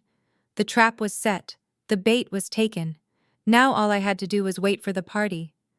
I thought about the housewarming party they were planning. The lake house bought with my money. The celebration of their theft. I would be there. I wouldn't bring a casserole. I wouldn't bring a bottle of wine. I would bring the end of their world. I sat in the silence of my sedan, the engine idling just enough to keep the heater running against the biting Chicago chill. The world outside was dark, the streetlights casting long, hollow shadows across the pavement. But inside my head, the world was loud. The receiver unit on the passenger seat hummed with a low static that spiked every time someone in the townhouse moved. I adjusted the headphones, pressing them tighter against my ears, needing to hear every breath, every rustle of fabric, every whisper of betrayal. Inside the house, the atmosphere had shifted. The performance they had put on for me, the anger, the dismissal, the superiority had evaporated the moment the door clicked shut behind my sobbing figure. Now the audio feed painted a different picture. It was the sound of celebration. It was the sound of relief. I heard the distinct beep of a phone dialing out. It was Preston. I checked the time. It was late, but criminals do not keep office hours. Pick up, pick up! Preston muttered, his voice crystal clear through the bug I had planted under the coffee table. A moment later, the line connected. The voice on the other end was tinny, distorted by the speakerphone but unmistakable. It was Liam, or Arthur. The man who had held me and told me he wanted to build a future, now reduced to a conspirator on a late-night call. "What do you want?" Preston Liam's voice sounded on edge. "I told you not to call me unless it was an emergency. I am laying low." "Relax," Preston said, and I could hear the smirk in his voice. He leaned back. I heard the leather of the sofa creak. "I just wanted to give you an update. The Eagle has landed." And then she crashed and burned. "She came over," Liam asked. "She was just here." Preston laughed. A short, cruel bark of a laugh. "You should have seen her, man. She was a wreck. Crying, begging, wearing these rags that looked like she pulled them out of a donation bin. She asked me for $5,000 to pay her rent. $5,000. Can you believe that the great Sloan Washington reduced to begging her big brother for grocery money?" I gripped the steering wheel, my knuckles turning white. Hearing him describe my performance was one thing. Hearing the pleasure he took in my pain was another. It was a violation deeper than the theft. "Did she suspect anything?" Liam asked, his voice still tight with anxiety. "Nothing," Preston scoffed. "She is clueless. She thinks you are some master thief who ran off to the Cayman Islands. She spent the whole time crying about how you broke her heart. She is not looking for the money, Arthur. She is looking for closure. She is looking for a reason why she is unlovable." I felt a cold shiver run down my spine. He knew my insecurities so well. He knew exactly where to twist the knife. "You just make sure you stay gone." Preston continued, his tone hardening, shifting from mockery to menace. "Do not get any bright ideas about coming back to town. You got your cut. $10,000 is more money than you have seen in your life." $10,000, Liam's voice spiked. "You said the take was 200. 10 is 5%. That wasn't the deal." "The deal is what I say it is," Preston snapped. "You were just the face. We did the planning. We took the risk. And besides, I know about your parole violation in Wisconsin. You want me to make a call." Silence on the line. Preston had him. He was blackmailing the blackmailer. "Listen to me," Preston said, his voice dropping to a low, dangerous growl. "You trample that phone. You disappear. You go buy yourself a nice little trailer in Florida, and you drink yourself to death. Because if you ever show your face in Chicago again, if you ever try to contact my sister, I will bury you." I held my breath. This was it. This was the threat, and Arthur Preston added, delivering the line that would seal his fate. "Hide well. My sister is stupid. She thinks you took the money. She does not know the money is lying right here in my wall safe." I exhaled a long, shaky breath that fogged up the windshield. He had said it. He had admitted possession. He had admitted the location. The wire transfers I had tracked were just the digital footprint, but criminals like Preston always kept a trophy. He had cashed out a portion. He had physical cash in the house. He was sitting on federal evidence. The call ended with a click. I heard Preston sigh, the sound of a man who believes he has just won the championship. I heard footsteps entering the room. The sharp click of heels. Keisha was back. "Who was that?" she asked. The actor Preston said dismissively. "He is handled. He is gone." "Good," Keisha said. "We do not need loose ends. Now come here. We need to make the call. Your parents are waiting." My parents. My heart hammered against my ribs. I had suspected them. I had seen the emails. But hearing them participate in real time was a different kind of horror. I heard the beeping of another call being placed. This time it was a video call. I could tell by the digital distortion in the audio feedback before the connection stabilized. "Mom! Dad! Can you hear us?" Keisha's voice was bright, cheerful, the voice of a dutiful daughter-in-law. "We hear you, darling." It was Sylvia. My mother. Her voice was slurred, likely from her evening martini. "Is it done? Did she come?" "She came," Preston said. It was pathetic. "She is completely broken, Mom. She has no idea. She thinks it was just a bad breakup." "Thank God," Conrad's voice rumbled through the speaker. "I was worried she might have her work friends look into it. You know how nosy those auditors can be. She is too humiliated to tell anyone," Keisha assured them. "She is not going to report it. She thinks it is her fault." "We did a good job, Conrad. We really broke her down." The casual cruelty of it made me nauseous. They were discussing the psychological destruction of their daughter, like it was a successful renovation project. "So the money?" Sylvia asked, her voice sharpening with greed. "When can we move on the house?" "We are ready," Keisha said. "We moved the funds through the shell companies yesterday. It is clean. We have the cash for the down payment." "Oh, this is wonderful," Sylvia gushed. "I have missed that house so much. It was so humiliating when the bank took it last year. The neighbors talked, you know. They whispered." "They will not be whispering anymore," Preston said arrogantly. "We are buying it back. The lake house is coming back to the family. And the best part? We are paying cash. Using Sloane's money to buy back the symbol of your own financial failure," I thought. It was poetic in its toxicity. They couldn't earn it, so they stole it. And they stole it from the one person they had taught to feel unworthy of it. "That house is our legacy," Conrad said, his voice pompous and self-important. "It belongs to us." Sloane never appreciated it anyway. She always sat inside reading books while we were entertaining guests. She didn't fit in. "She paid for the roof repairs 3 years ago," I whispered to the empty car. "I paid for the dock you stood on to drink your scotch. She definitely won't be visiting this summer." Keisha laughed. "Unless she wants to come as the maid, we could probably use someone to scrub the floors." They all laughed. My mother, my father, my brother, my sister-in-law. A chorus of laughter bought and paid for with my life savings. "We need to be careful with the transfer," Conrad warned, ever the coward. "Make sure the deed is in the trust name. We do not want the IRS looking too closely at how we suddenly came up with 6 figures after declaring insolvency." "Do not worry," Dad Preston said. "Keisha set it up perfectly. PK Ventures owns the property. You are just the tenants. It is untraceable." Untraceable. I almost laughed out loud. They were talking about their crimes on a smartphone in a room bugged by a forensic accountant discussing funds that were marked by the FBI. They were broadcasting their guilt on a frequency I was recording in high definition. I checked the recording device. The red light was steady. Every word was being saved. Every admission was being cataloged. "So when do we celebrate?" Sylvia asked. "Next weekend," Keisha said. "We close on Friday. We are throwing a huge party on Saturday. Everyone is coming. The Millers, the Johnsons, the club members. We are going to show everyone that the Washingtons are back on top.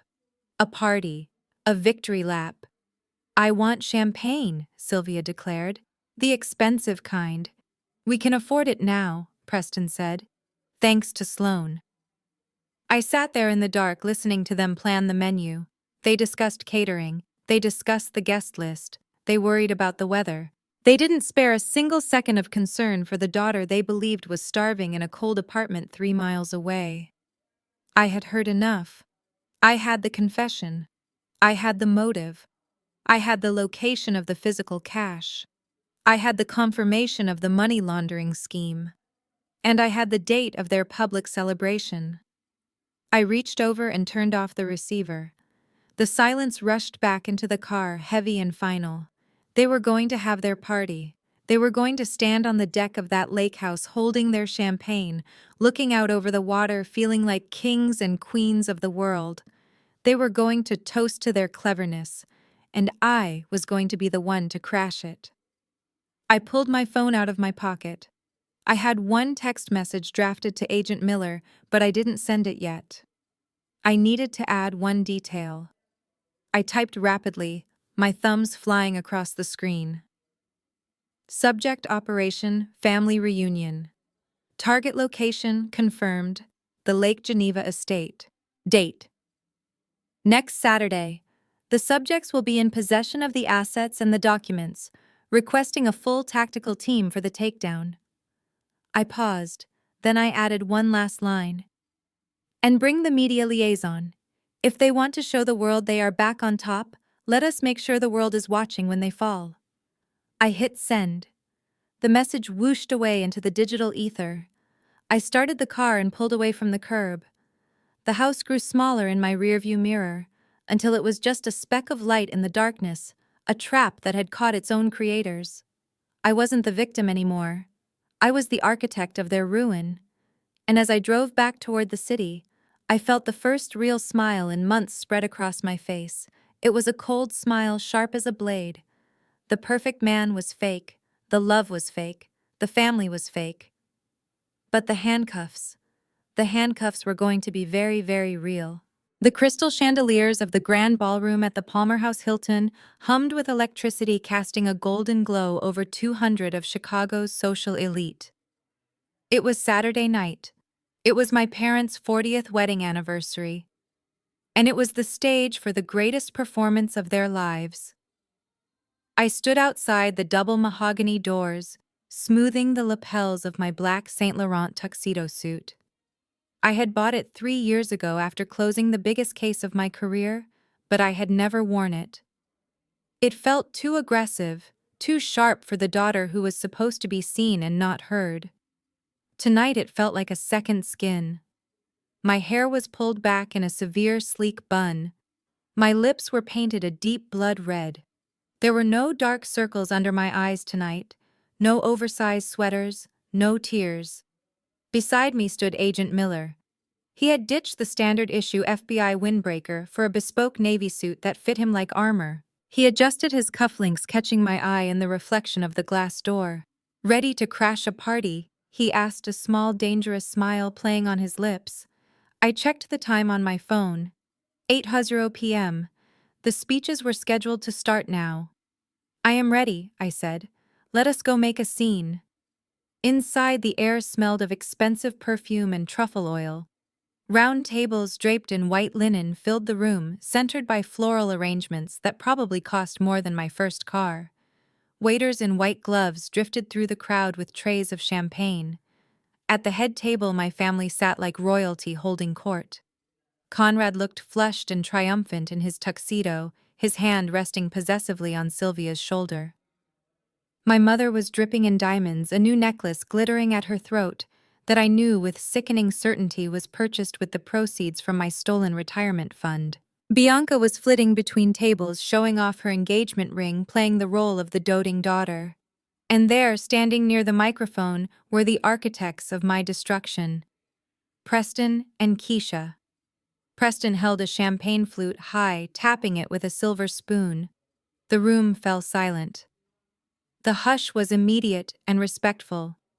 These people, the judges, the senators, the old money families, they had no idea they were toasting a man who was one bad hand of poker away from a cement shoes swimming lesson. "Thank you all for coming," Preston boomed, his voice smooth and practiced. "Tonight isn't just about 40 years of marriage. It is about legacy. It is about the enduring power of family." I stepped into the room. Agent Miller took my arm. We didn't rush. We walked slowly, deliberately down the center aisle. The carpet swallowed the sound of my stilettos, so for a moment no one noticed us. We were just two shadows moving through the gold light. My parents taught us that family is the only investment that never loses value. Preston continued, looking adoringly at Conrad and Sylvia. They sacrificed everything to give us the best life possible. And now, it is our turn to give back. Keisha stepped up beside him.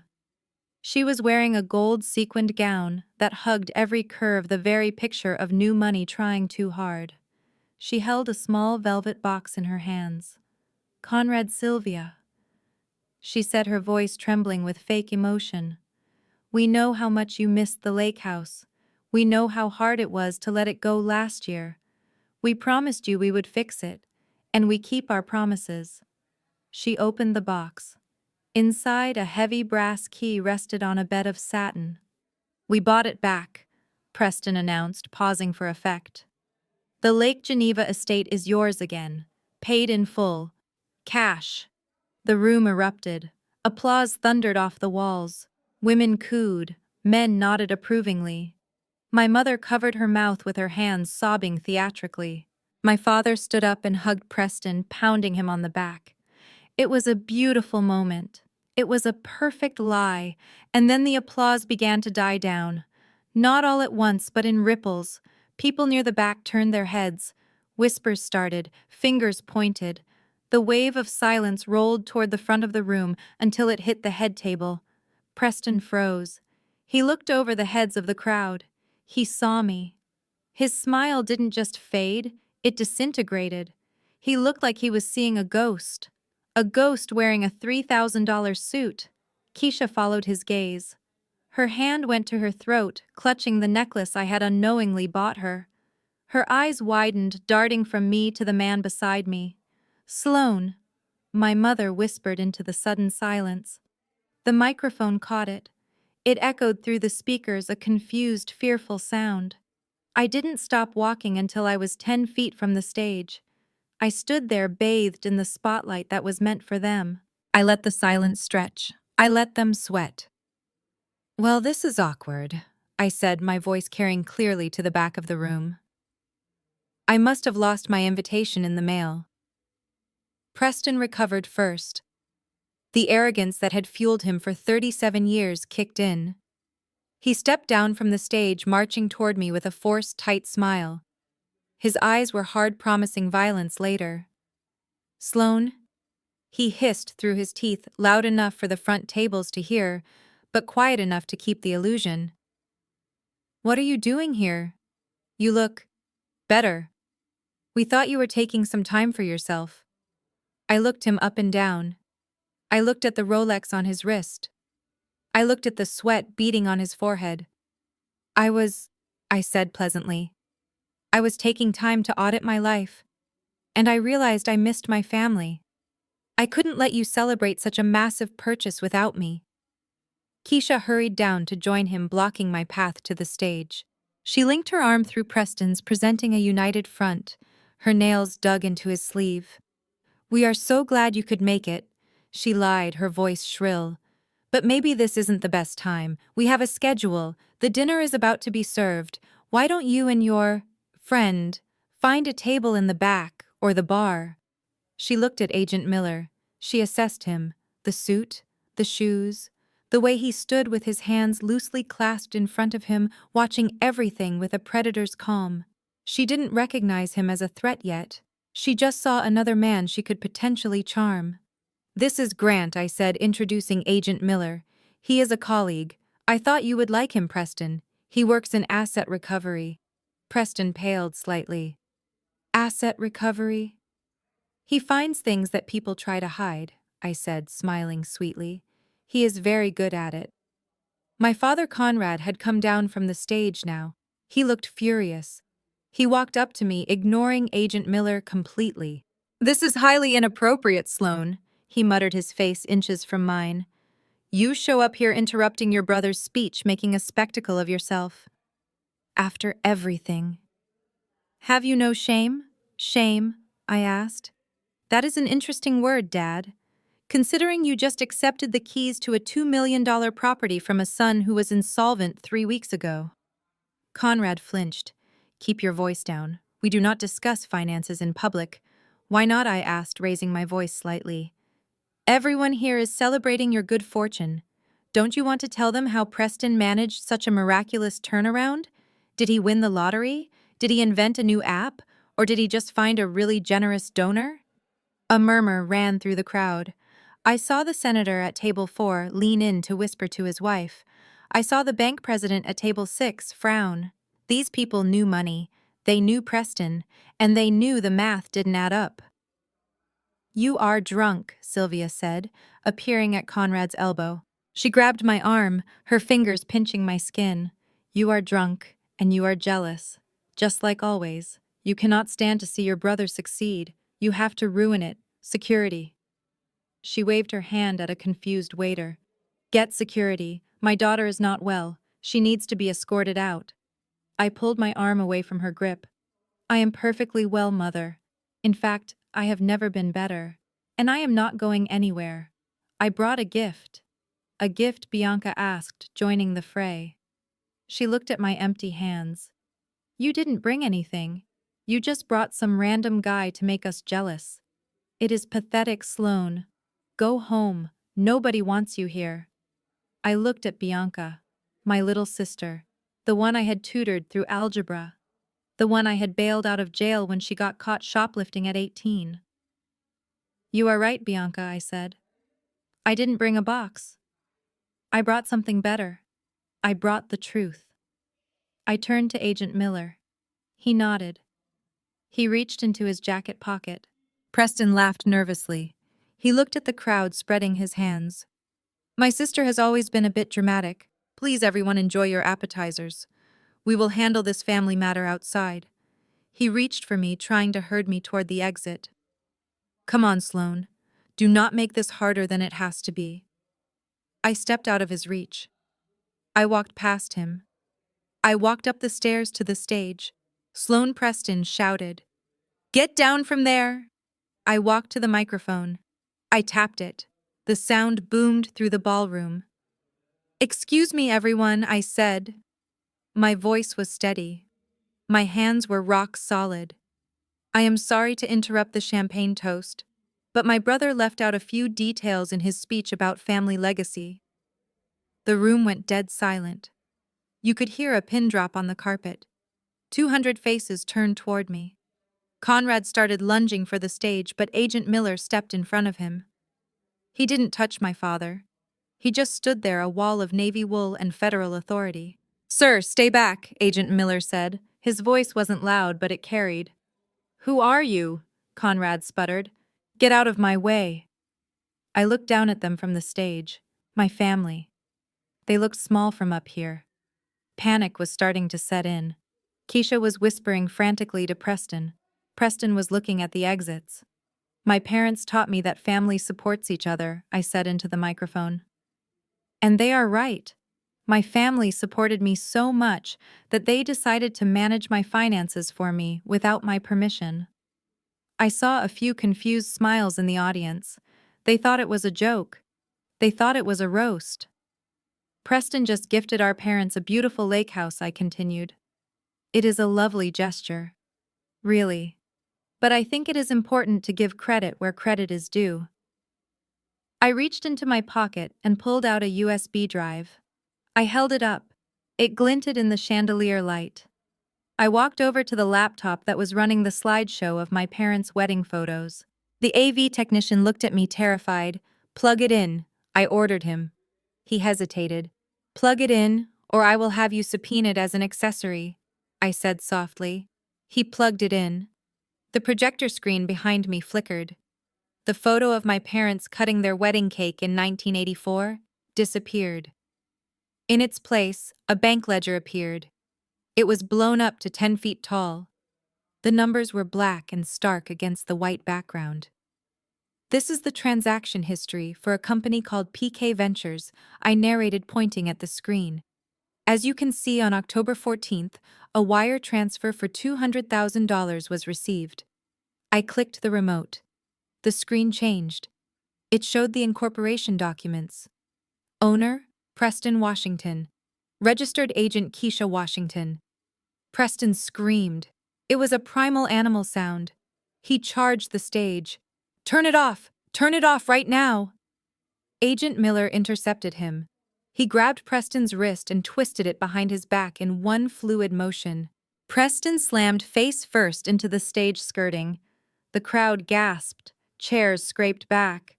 The senator stood up looking alarmed. "Sit down," I commanded the room. They sat. I clicked the remote again. A video file loaded. It was the traffic camera footage. Grainy, black and white, but clear enough. Preston handing the envelope of cash to Liam outside the dive bar. "And this," I said, "is my brother paying a man named Arthur Miller $5,000 to pretend to be a hedge fund manager. His job to date me, to make me fall in love, to get me to trust him with my life savings." The room erupted in whispers. I saw Sylvia faint, actually faint. She slumped into her chair, her diamonds sliding askew. Conrad was purple, clutching his chest, but no one moved to help him. They were too captivated by the horror show on the screen. I clicked the remote one last time. The screen went black. Then audio waves appeared. It was the recording from the car. The sound of Preston and Keisha laughing. "She wanted $5,000. Pathetic. We need to buy that lake house fast." The voices boomed through the ballroom. Keisha's cruel laughter, Preston's arrogance, my parents' greed. The audio played on. "Hide well. Money is lying right here in my wall safe." Keisha was trying to run. She had kicked off her heels and was sprinting toward the kitchen doors. Agent Miller pulled a radio from his belt. "Now," he said. The kitchen doors burst open. But it wasn't caterers. It was a SWAT team.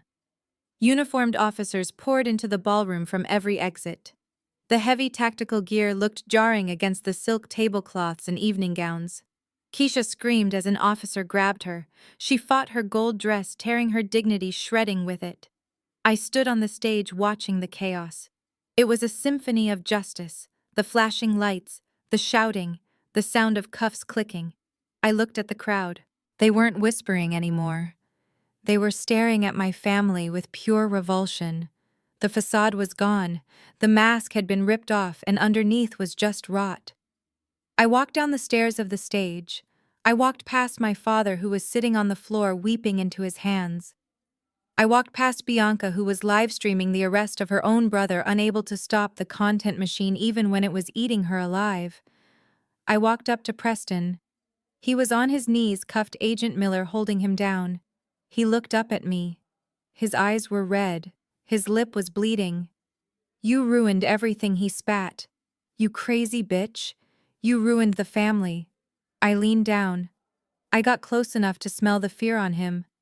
"I didn't ruin the family, Preston," I whispered. "I just audited it." I stood up and nodded to Agent Miller. "Take them away."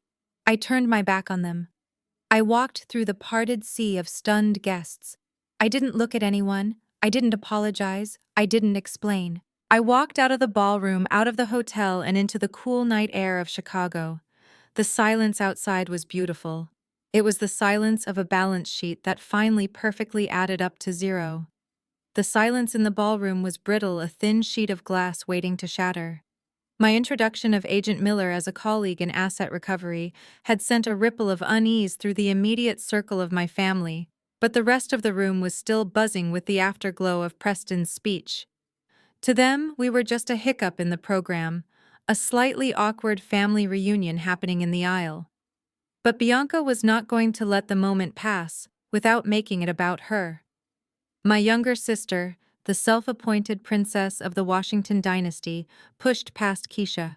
Her face was flushed, her eyes wide with a mix of indignation and panic. She had spent the last hour showing off her engagement ring to the senator's wife, and my arrival was threatening to pull the spotlight away from her finger. She planted herself in front of me, blocking the path to the stage. She was wearing a pale pink chiffon dress that cost more than my first year of college tuition, and she looked at me with the same sneer she used on waitstaff who brought her the wrong sparkling water. "What are you doing here, Sloane?" she hissed, her voice pitched low but carrying the sharpness of a serrated knife. "You look ridiculous. Did you rent that suit? Is this your attempt at a power move because it is failing? You look like a caterer who got lost." I looked down at her. She was trembling. Not from fear, but from rage. She hated being upstaged. "I am not here for a fashion show, Bianca," I said calmly. "Move." "I am not moving anywhere," she spat. "You are ruining Mom and Dad's night. You are ruining Preston's night. Do you have any idea how hard we worked to pull this off? How much this party cost?" "I know exactly how much it cost," I thought. $200,000, plus interest. "Go home." "Sloane." Bianca demanded, her voice rising now, drawing the attention of the tables nearby. "Nobody wants you here. You are embarrassing yourself. What are you even doing? Did you come to beg for money again? Is that it? Did you spend the $5,000? Preston didn't give you?" She laughed, a cruel, tinkling sound that was meant to be charming, but sounded hysterical. "Security!" she shouted, waving her hand in the air like she was hailing a taxi. "Security! We have a crasher!" A large man in a hotel uniform started moving toward us from the perimeter of the room. He looked bored, but efficient. Bianca turned back to me, a smug smile plastering her face. "You see, you are nothing here. You are just the sad broke sister who couldn't keep a man and couldn't keep a job. Get out before they drag you out." I didn't move. I didn't flinch. I just looked at her, really looked at her, and realized for the first time how small she was. All that money, all that validation, and she was still just a terrified little girl playing dress-up. "I am not leaving, Bianca," I said, my voice cutting through her noise. "And you might want to call off the dog. He doesn't have jurisdiction here." The security guard reached us. He reached for my arm. "Ma'am, I'm going to have to ask you to." Agent Miller stepped forward. He didn't shout. He didn't shove. He just moved into the guard's space with a fluidity that screamed training. He flashed a badge, a quick flip of leather that caught the light. Federal Agent Miller said, his voice low and hard. "Step back. This is an active operation." The guard froze. He looked at the badge. He looked at Miller's face. He backed away, hands raised in a gesture of surrender. Bianca's jaw dropped. She looked from the guard to Miller to me. "Federal agent. What is going on? Who is this guy, Sloane? What did you do?" I stepped around her. She was irrelevant now, a minor obstacle on the way to the main event. Up on the stage, the panic had fully set in. Conrad and Sylvia were huddled together near the microphone stand, whispering frantically. Preston was wiping sweat from his forehead with a cocktail napkin. Keisha was staring at Agent Miller with the look of a trapped animal, realizing the cage door is shut. They knew they were losing control of the room. The whispers were getting louder. The glances were getting sharper. They needed to do something. They needed to kill the narrative before it killed them. Conrad grabbed the microphone. He tapped it again, a sharp feedback screech that made everyone wince. "Ladies and gentlemen, please," he boomed, his voice shaking slightly but regaining its practiced authority. "If I could have your attention for a moment." The room quieted down, eyes turning back to the stage. They were confused. They sensed drama. They loved drama. "We have a bit of a situation," Conrad said, putting on a sad paternal smile. He gestured vaguely in my direction without looking at me. "As many of you know, families are complicated. We love our children. We love them unconditionally. But sometimes love means making hard choices."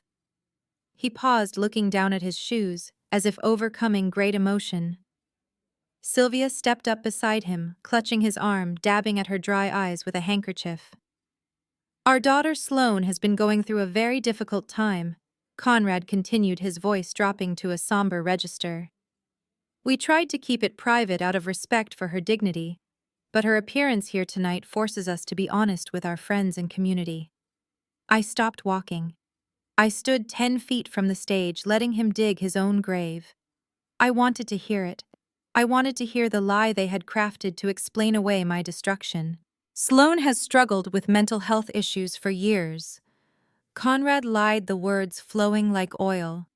And recently, she fell victim to a predatory romance. She gave away her savings. She went into massive debt. She made choices that we simply cannot condone or support. A gasp went through the room. Poor thing, someone whispered near me. We tried to help her, Sylvia added, leaning into the microphone, her voice trembling. We offered her therapy. We offered her guidance. But she refused. She became hostile. She demanded money from us to pay for her mistakes. Preston stepped forward, nodding solemnly. It breaks our hearts, he said. But we cannot enable her addiction to chaos any longer. We cannot let her drag this family down with her. Conrad straightened his spine. He looked out at the crowd, projecting the image of the strong patriarch making the tough call. So it is with a heavy heart that we must announce, he said, his voice booming. We are severing financial and social ties with Sloane. She is no longer a part of the Washington estate. We wish her well. We pray she finds the help she needs. But as of tonight, this family does not recognize her. We are sorry you had to witness this outburst. He gestured to security again. Please escort her out. We have a celebration to continue. The room was dead silent. Hundreds of eyes bored into my back. I could feel their judgment. I could feel their pity. They believed him. Why wouldn't they? He was Conrad Washington. He was the man who just bought a lake house with cash. He was the success story. I was just the crazy daughter in the tuxedo who crashed the party. It was a masterstroke of manipulation. They had taken my victimization and turned it into a character flaw. They had taken their theft and turned it into a parenting decision. It was perfect, and it was the last mistake they would ever make. I didn't wait for security. I didn't wait for the murmurs to start again. I walked to the stairs at the side of the stage. You cannot go up there, Bianca shrieked from behind me. Dad said you are cut off. I ignored her. I walked up the 3 steps. My heels clicked on the wood. Conrad saw me coming. He tried to block the microphone stand with his body. Get down, Sloane, he hissed away from the mic. You are done. We disowned you. Leave before I have you arrested for trespassing. I looked at him. My father. The man who was supposed to teach me right from wrong. The man who had looked me in the eye 3 days ago and told me I was nothing. You can't disown the truth, Dad, I said. Agent Miller stepped onto the stage behind me. He didn't do anything aggressive. He just stood there, a silent, looming presence that made Conrad hesitate. I reached for the microphone. Conrad tried to grab my wrist. Don't touch her, Miller said. Conrad froze. He looked at Miller, then at the crowd. He realized that wrestling his daughter for a microphone in front of the senator would be a bad look. He stepped back, straightening his tie, trying to maintain his dignity. Go ahead, he sneered quietly. Make a fool of yourself. Nobody is going to believe a word you say. You are the crazy ex-girlfriend who lost all her money. We are the pillars of the community. I took the microphone from the stand. It felt heavy in my hand. Cold. A weapon. I turned to face the crowd. The lights were blinding. I couldn't see individual faces anymore, just a sea of diamonds and tuxedos and judgment. My parents are right about one thing, I said, my voice echoing through the ballroom. I did make a mistake. I trusted the wrong people. I paused. The silence was absolute. They told you I was scammed by a lover, I continued. They told you I lost my money because I was foolish, because I was desperate, because I was lonely. I looked over my shoulder at Preston. He was staring at me, his face pale, sweat dripping down his temple. But they left out the most important part of the story, I said, turning back to the audience. They forgot to tell you who introduced me to that lover. They forgot to tell you who rented his car, who rented his suit, and who scripted his lines. A murmur started in the front row. The bank president was frowning. He was doing math in his head. "My father says I am no longer part of this family," I said, my voice rising, gaining strength. "He says he does not recognize me." And you know what, I agree with him. I walked to the edge of the stage. I looked down at Keisha. She was trembling. She knew. She finally knew. "I do not recognize these people either," I said, "because the family I thought I had wouldn't steal $200,000 from their daughter to pay off a gambling debt. The family I thought I had wouldn't launder money through shell companies in Delaware to buy a lake house they couldn't afford." Conrad lunged for me. "That is a lie," he screamed. "Cut the mic. Someone cut the mic." Agent Miller intercepted him again, blocking his path with a forearm of steel. "Sit down," Conrad Miller said, "or I will put you down." The crowd gasped. The facade was cracking. The polite veneer of the evening was dissolving into chaos. I turned back to the crowd. "You heard my father say he has no relation to me," I said, my voice steady, hard, final. "He is right. I have no relation to thieves. I have no relation to liars. And I have no relation to people who would sell their own flesh and blood for a vacation home." I pointed at the screen behind me where the bank ledger was waiting to be displayed. "I am not related to them," I said. "But the law relates to everyone, and the law has a very long memory." I looked at Preston, especially regarding wire fraud. Preston bolted. He didn't think. He didn't plan. He just reacted. He jumped off the side of the stage and ran toward the service exit. "Grab him!" Miller shouted into his lapel mic. The doors burst open. The illusion of the party shattered completely. This wasn't a celebration anymore. It was a takedown, and I was the one holding the remote control. The ballroom was a sea of frozen faces illuminated by the harsh white light of the projector screen behind me, as Agent Miller hauled Preston back from the service exit and shoved him into a chair near the stage. My brother was panting, his tuxedo jacket torn at the shoulder, the arrogance that had defined him for 37 years evaporating into a puddle of sheer terror. I clicked the remote in my hand again. The audio waveform on the screen vanished, replaced by a complex spiderweb diagram. It was a flow chart, clean, precise, and devastating. "Look closely," I commanded the room, my voice echoing off the vaulted ceiling. "This is not just a bank statement. This is a map of greed." A laser pointer dot appeared on the screen, guided by my steady hand. It started at a box labeled Sloan Washington Personal Account. A thick green line traced the path of $200,000 moving to an offshore holding account. "You all heard my brother say I was careless with my money," I said, walking to the edge of the stage. "He told you I gave it to a lover, but look where the money actually went." I clicked the button.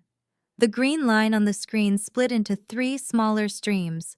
They flowed into boxes labeled Blue Sky Consulting, Urban Future Management, and Visionary Holdings. "These are shell companies," I explained, looking directly at the bank president in the front row, who was now taking notes on his napkin. "They have no employees. They have no offices. They exist for one purpose only: to wash dirty money. And who owns them?" I clicked again. The names appeared under the company titles. Preston Washington. Keisha Washington. A collective gasp went through the room, louder this time, a physical wave of shock. "And here is the spending." I continued, the rhythm of my voice relentless. Photos appeared on the screen next to the transaction amounts. A receipt for a Rolex dealership. A copy of the wire transfer for the Christian Louboutin shoes Keisha was currently wearing. A travel agency invoice for a first-class Mediterranean cruise for Conrad and Sylvia Washington, and finally, the deed to the Lake Geneva estate. "You didn't buy that house with hard work, Preston," I said, looking down at him. "You bought it with my life savings. You stole from your sister to impress your neighbors." Keisha stood up. Her face was a mask of fury, her hands balling into fists at her sides. She realized running was futile, so she decided to fight with the only weapon she had left: denial. "This is a lie," she shrieked, her voice cracking. "You forged these documents. That money was a loan. You gave it to us. You are just jealous because we spent it better than you ever could. You are trying to frame us because you are a bitter, lonely spinster." I looked at her. I didn't feel anger. I felt pity. She was standing on the deck of the Titanic screaming that the iceberg was fake. "A loan?" I asked. "Is that your defense, that I loaned you $200,000 to buy shoes and cruises while I was allegedly begging you for rent money?" "It is a civil matter," Preston shouted from his chair, trying to regain some shred of control. "Even if everything you say is true, it is a family dispute. It is a civil lawsuit. You can sue us, Sloan. Go ahead. We will tie you up in court for years. You will never see a dime." He looked around the room, trying to rally support. "It is a misunderstanding," he told the crowd, his voice taking on a desperate, pleading edge. "My sister is confused. We borrowed the money. We were going to pay it back with interest. This is not a crime. It is a bad debt." He was trying to lower the temperature. He was trying to turn a felony into a contract dispute. He thought he was smart. He thought he knew the law because he had watched a few episodes of legal dramas. I let him finish. I let him think he had found a loophole. I let him believe that the worst thing that was going to happen to him was a lawsuit he could ignore. Then I smiled. It wasn't a nice smile. "You are right about one thing, Preston," I said softly. "If this was just my money, it might be a civil matter. I might have to sue you. I might have to chase you for years." I walked back to the center of the stage. I looked at Agent Miller. He gave me a barely perceptible nod. "But you forgot one detail," I said. "You forgot who I am. You forgot what I do for a living."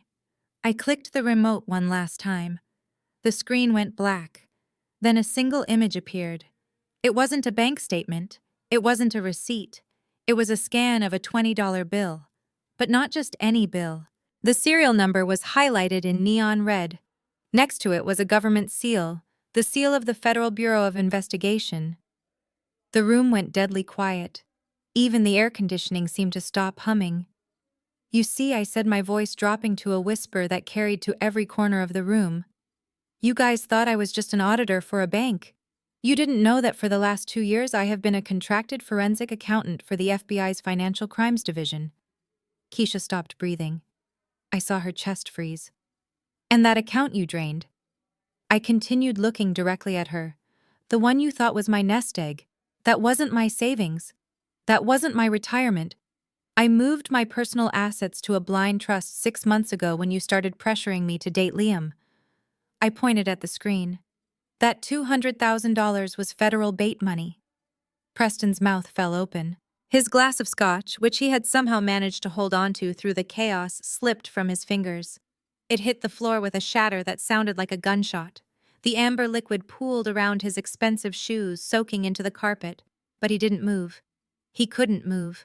"Bait money," I explained, stepping closer to the edge of the stage, looming over them. "Money that is marked. Money that is tracked digitally by the Treasury Department. Money that is specifically allocated for sting operations to catch money launderers and wire fraud rings." I looked at Conrad. My father was clutching the tablecloth, his face gray. "You didn't steal from your daughter, Dad," I said. "You stole from the United States government." A low murmur of horror swept through the room. These people knew what that meant. They knew you could settle a lawsuit. They knew you could pay off a creditor. But you cannot pay off the feds. "You committed wire fraud." I listed the charges, ticking them off on my fingers. "That is 20 years. You committed money laundering by moving the funds through shell companies to hide their origin. That is another 20 years. And because you conspired together, you, Keisha, Liam, and my parents, to steal government property, you triggered the RICO Act, Racketeer-Influenced and Corrupt Organizations." I looked at Keisha. Her face was no longer just pale. It was the color of old ash. Her lips were blue. She looked like she was already dead. "There is no bail for RICO cases involving flight risks," I said pleasantly. And since Liam tried to run to Mexico and you just bought a house to hide assets, I am pretty sure the judge is going to consider you all flight risks. This isn't real, Preston whispered. His voice was a broken rasp. You are lying. You are bluffing. I nodded to Agent Miller. Show them the warrant. Miller reached into his jacket. He didn't pull out a gun. He pulled out a folded piece of paper. He walked over to Preston and dropped it into his lap. United States District Court, Miller said, his voice projecting clearly. Warrant for the arrest of Preston Washington, Keisha Washington, Conrad Washington, and Sylvia Washington. My mother let out a wail that sounded like a siren. She grabbed Conrad's lapels. Conrad, do something. Tell them it is a mistake. Conrad couldn't do anything. He was staring at the warrant in Preston's lap, reading the words that spelled the end of his life. You set us up, Keisha whispered, looking up at me with eyes full of pure hatred. You let us take it. You knew. You watched us spend it. I did. I admitted. I watched every transaction. I watched you buy those shoes. I watched you book that cruise. I watched you laugh about my pain. I let you dig the hole deeper and deeper because I wanted to make sure that when you finally tried to climb out, the walls would be too high. Why? Preston choked out. We are your family. Family. I laughed a short, sharp sound. Family doesn't hire a con man to seduce their sister. Family doesn't gaslight their daughter into financial ruin. You aren't my family, Preston. You are my case study. I turned to the crowd. I apologize for the disruption. I said, my voice cool and professional. But as you can see, the hospitality budget for this evening has been seized as evidence. I suggest you all go home. The party is over. I dropped the microphone. It hit the stage with a thud that felt like a gavel coming down. Agent Miller pulled out his radio. Move in, he said. The doors to the ballroom flew open. A dozen agents and FBI windbreakers swarmed the room. They weren't the local cops, they were the feds. They moved with a terrifying efficiency. 2 agents grabbed Preston. He didn't fight, he just sagged a dead weight in their arms. They pulled his arms behind his back, the metal cuffs clicking shut with a sound of finality. 2 more went for Keisha. She tried to pull away, her heels slipping on the spilled scotch. Get your hands off me, she screamed. I am a mother.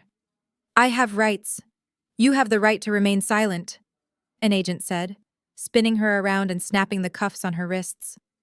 I watched from the stage as they moved to the head table. My father stood up, trying to maintain some shred of dignity, holding his hands out. My mother was hysterical, clinging to the tablecloth, until an agent gently but firmly peeled her fingers away. The guests were scrambling for the exits, desperate to disassociate themselves from the radioactive fallout of the Washington family. I walked down the stairs. Agent Miller was waiting for me at the bottom. Good work, Sloan, he said quietly. I looked at my family, trussed up like turkeys, weeping and shouting as they were led toward the service elevators. Preston looked back at me one last time. His eyes were wide, pleading, filled with the realization of what he had lost. Sloan, please, he mouthed. Help us. I looked at him. I looked at the brother who had mocked me when I begged for rent money. I looked at the sister-in-law who had told me to sell my blood. I reached into my pocket and pulled out a $20 bill. I walked over to Preston. I tucked the bill into the breast pocket of his tuxedo. For the commissary, I said, do not spend it all in one place. I turned around and walked toward the exit, the sound of their wailing fading behind me. I didn't look back. I had a new life to start. And for the first time in 34 years, my ledger was perfectly balanced. The silence that followed my revelation was shattered not by a scream, but by the sound of heavy doors crashing open against the ballroom walls.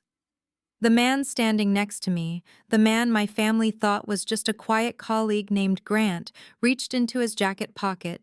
He didn't pull out a ring or a wallet. He pulled out a gold badge mounted on leather and held it high above his head, the metal catching the light of the crystal chandeliers. Federal agents. He shouted, his voice booming with a command that froze everyone in their tracks. Nobody move. This was the moment the illusion truly died. The air in the room shifted instantly from the tension of a family dispute to the terrifying reality of a federal raid. A dozen tactical officers in windbreakers emblazoned with FBI swarmed into the room, their movements precise and synchronized. The sound of heavy boots on the parquet floor drowned out the soft jazz music that was still playing in the background.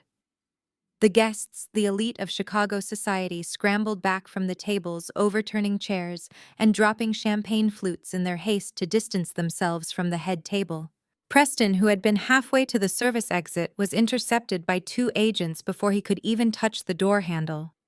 I watched as my brother, the man who had mocked me for asking for rent money, was slammed against the wall. There was no dignity in it. His arms were wrenched behind his back, and the metallic click of handcuffs echoed through the room. He wasn't shouting threats anymore. He was sobbing a high-pitched, terrified sound that made the bank president in the front row look away in embarrassment. Keisha tried a different tactic. As an agent approached her, she drew herself up, smoothing the front of her gold-sequined dress, attempting to summon the arrogance that had served her so well for so long. "Do not touch me," she hissed, her voice trembling but loud. "Do you know who my husband is? We have lawyers. This is a misunderstanding. You are making a huge mistake." The agent didn't pause. He spun her around with professional indifference. "The mistake was stealing from the United States Treasury, ma'am," he said, snapping the cuffs onto her wrists, tight enough to make her wince. "Keisha Washington, you are under arrest for conspiracy to commit wire fraud, money laundering, and theft of government property." I walked to the edge of the stage, looking down at them. Agent Miller stepped up beside me, his eyes scanning the room, ensuring the perimeter was secure. He looked at Preston, then at Keisha, his expression cold and devoid of sympathy. "You are looking at 20 years, Miller announced, his voice carrying clearly over the sound of weeping.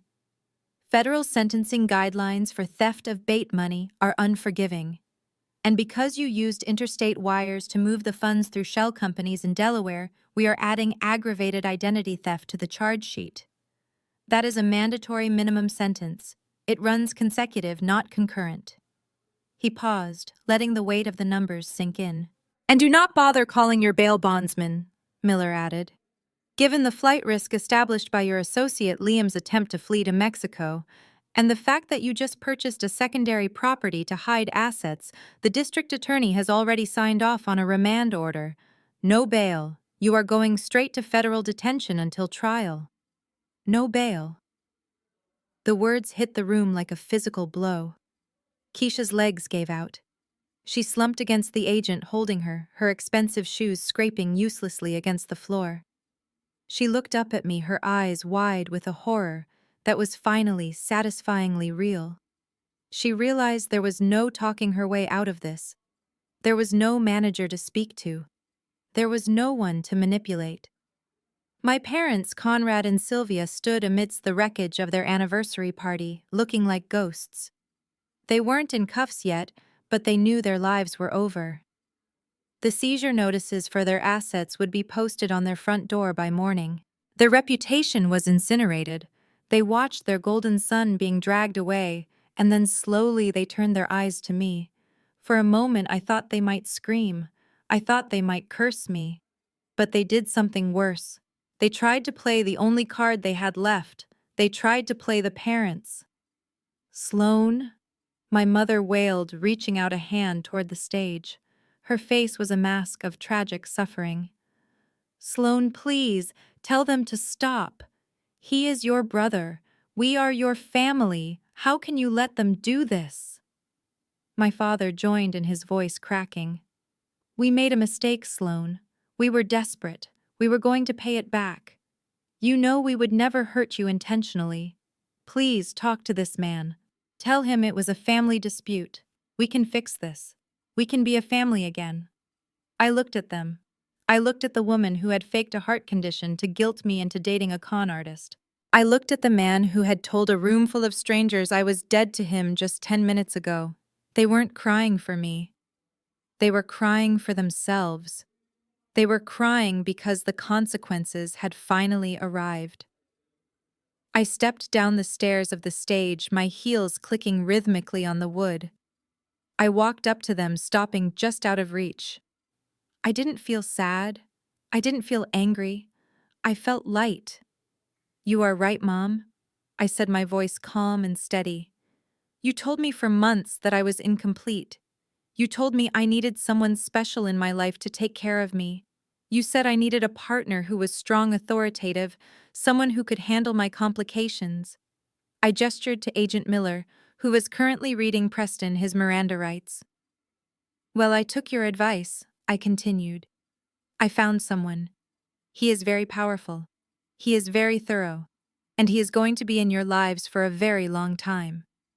My mother stared at me, confusion warring with terror in her eyes. "Who?" she whispered. I leaned in close, so only she and my father could hear the final nail being driven into the coffin of our relationship. "The district attorney," I said. I straightened up and adjusted my jacket. I didn't wait for their reaction. I didn't wait for the screaming to start again. I turned my back on them. I turned my back on the weeping, the begging, the sound of my brother trying to bargain with a federal agent. I walked toward the exit.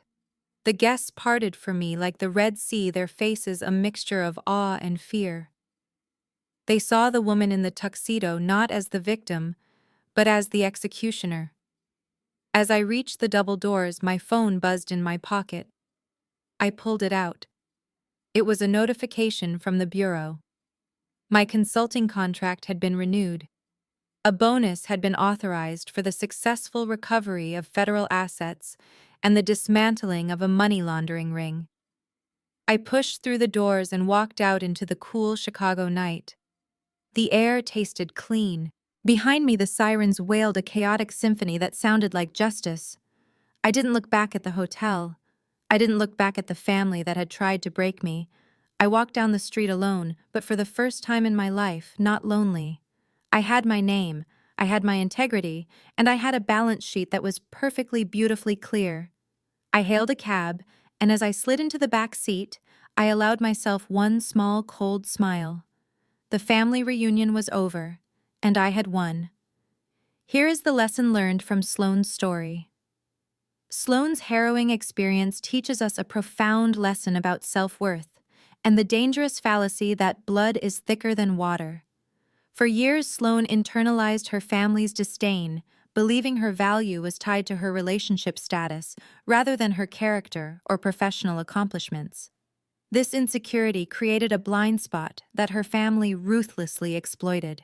The story vividly illustrates that toxic people will weaponize your desire for love and acceptance against you regardless of genetic ties. The true lesson lies in the realization that family is defined by behavior, not biology. When the people who are supposed to protect you become your predators, the most courageous act is not forgiveness, but establishing ironclad boundaries.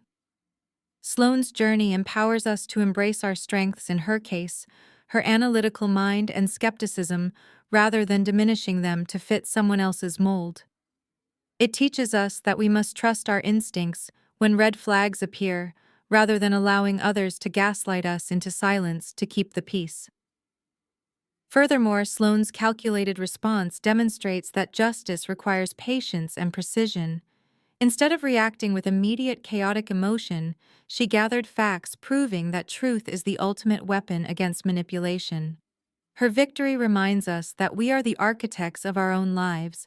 We must learn to value ourselves enough to walk away from toxicity, even when it shares our last name, and that sometimes the greatest act of self-love is allowing people to face the consequences of their own actions. If you have ever had to be your own hero when your family let you down, hit the like button and subscribe for more stories of justice and resilience.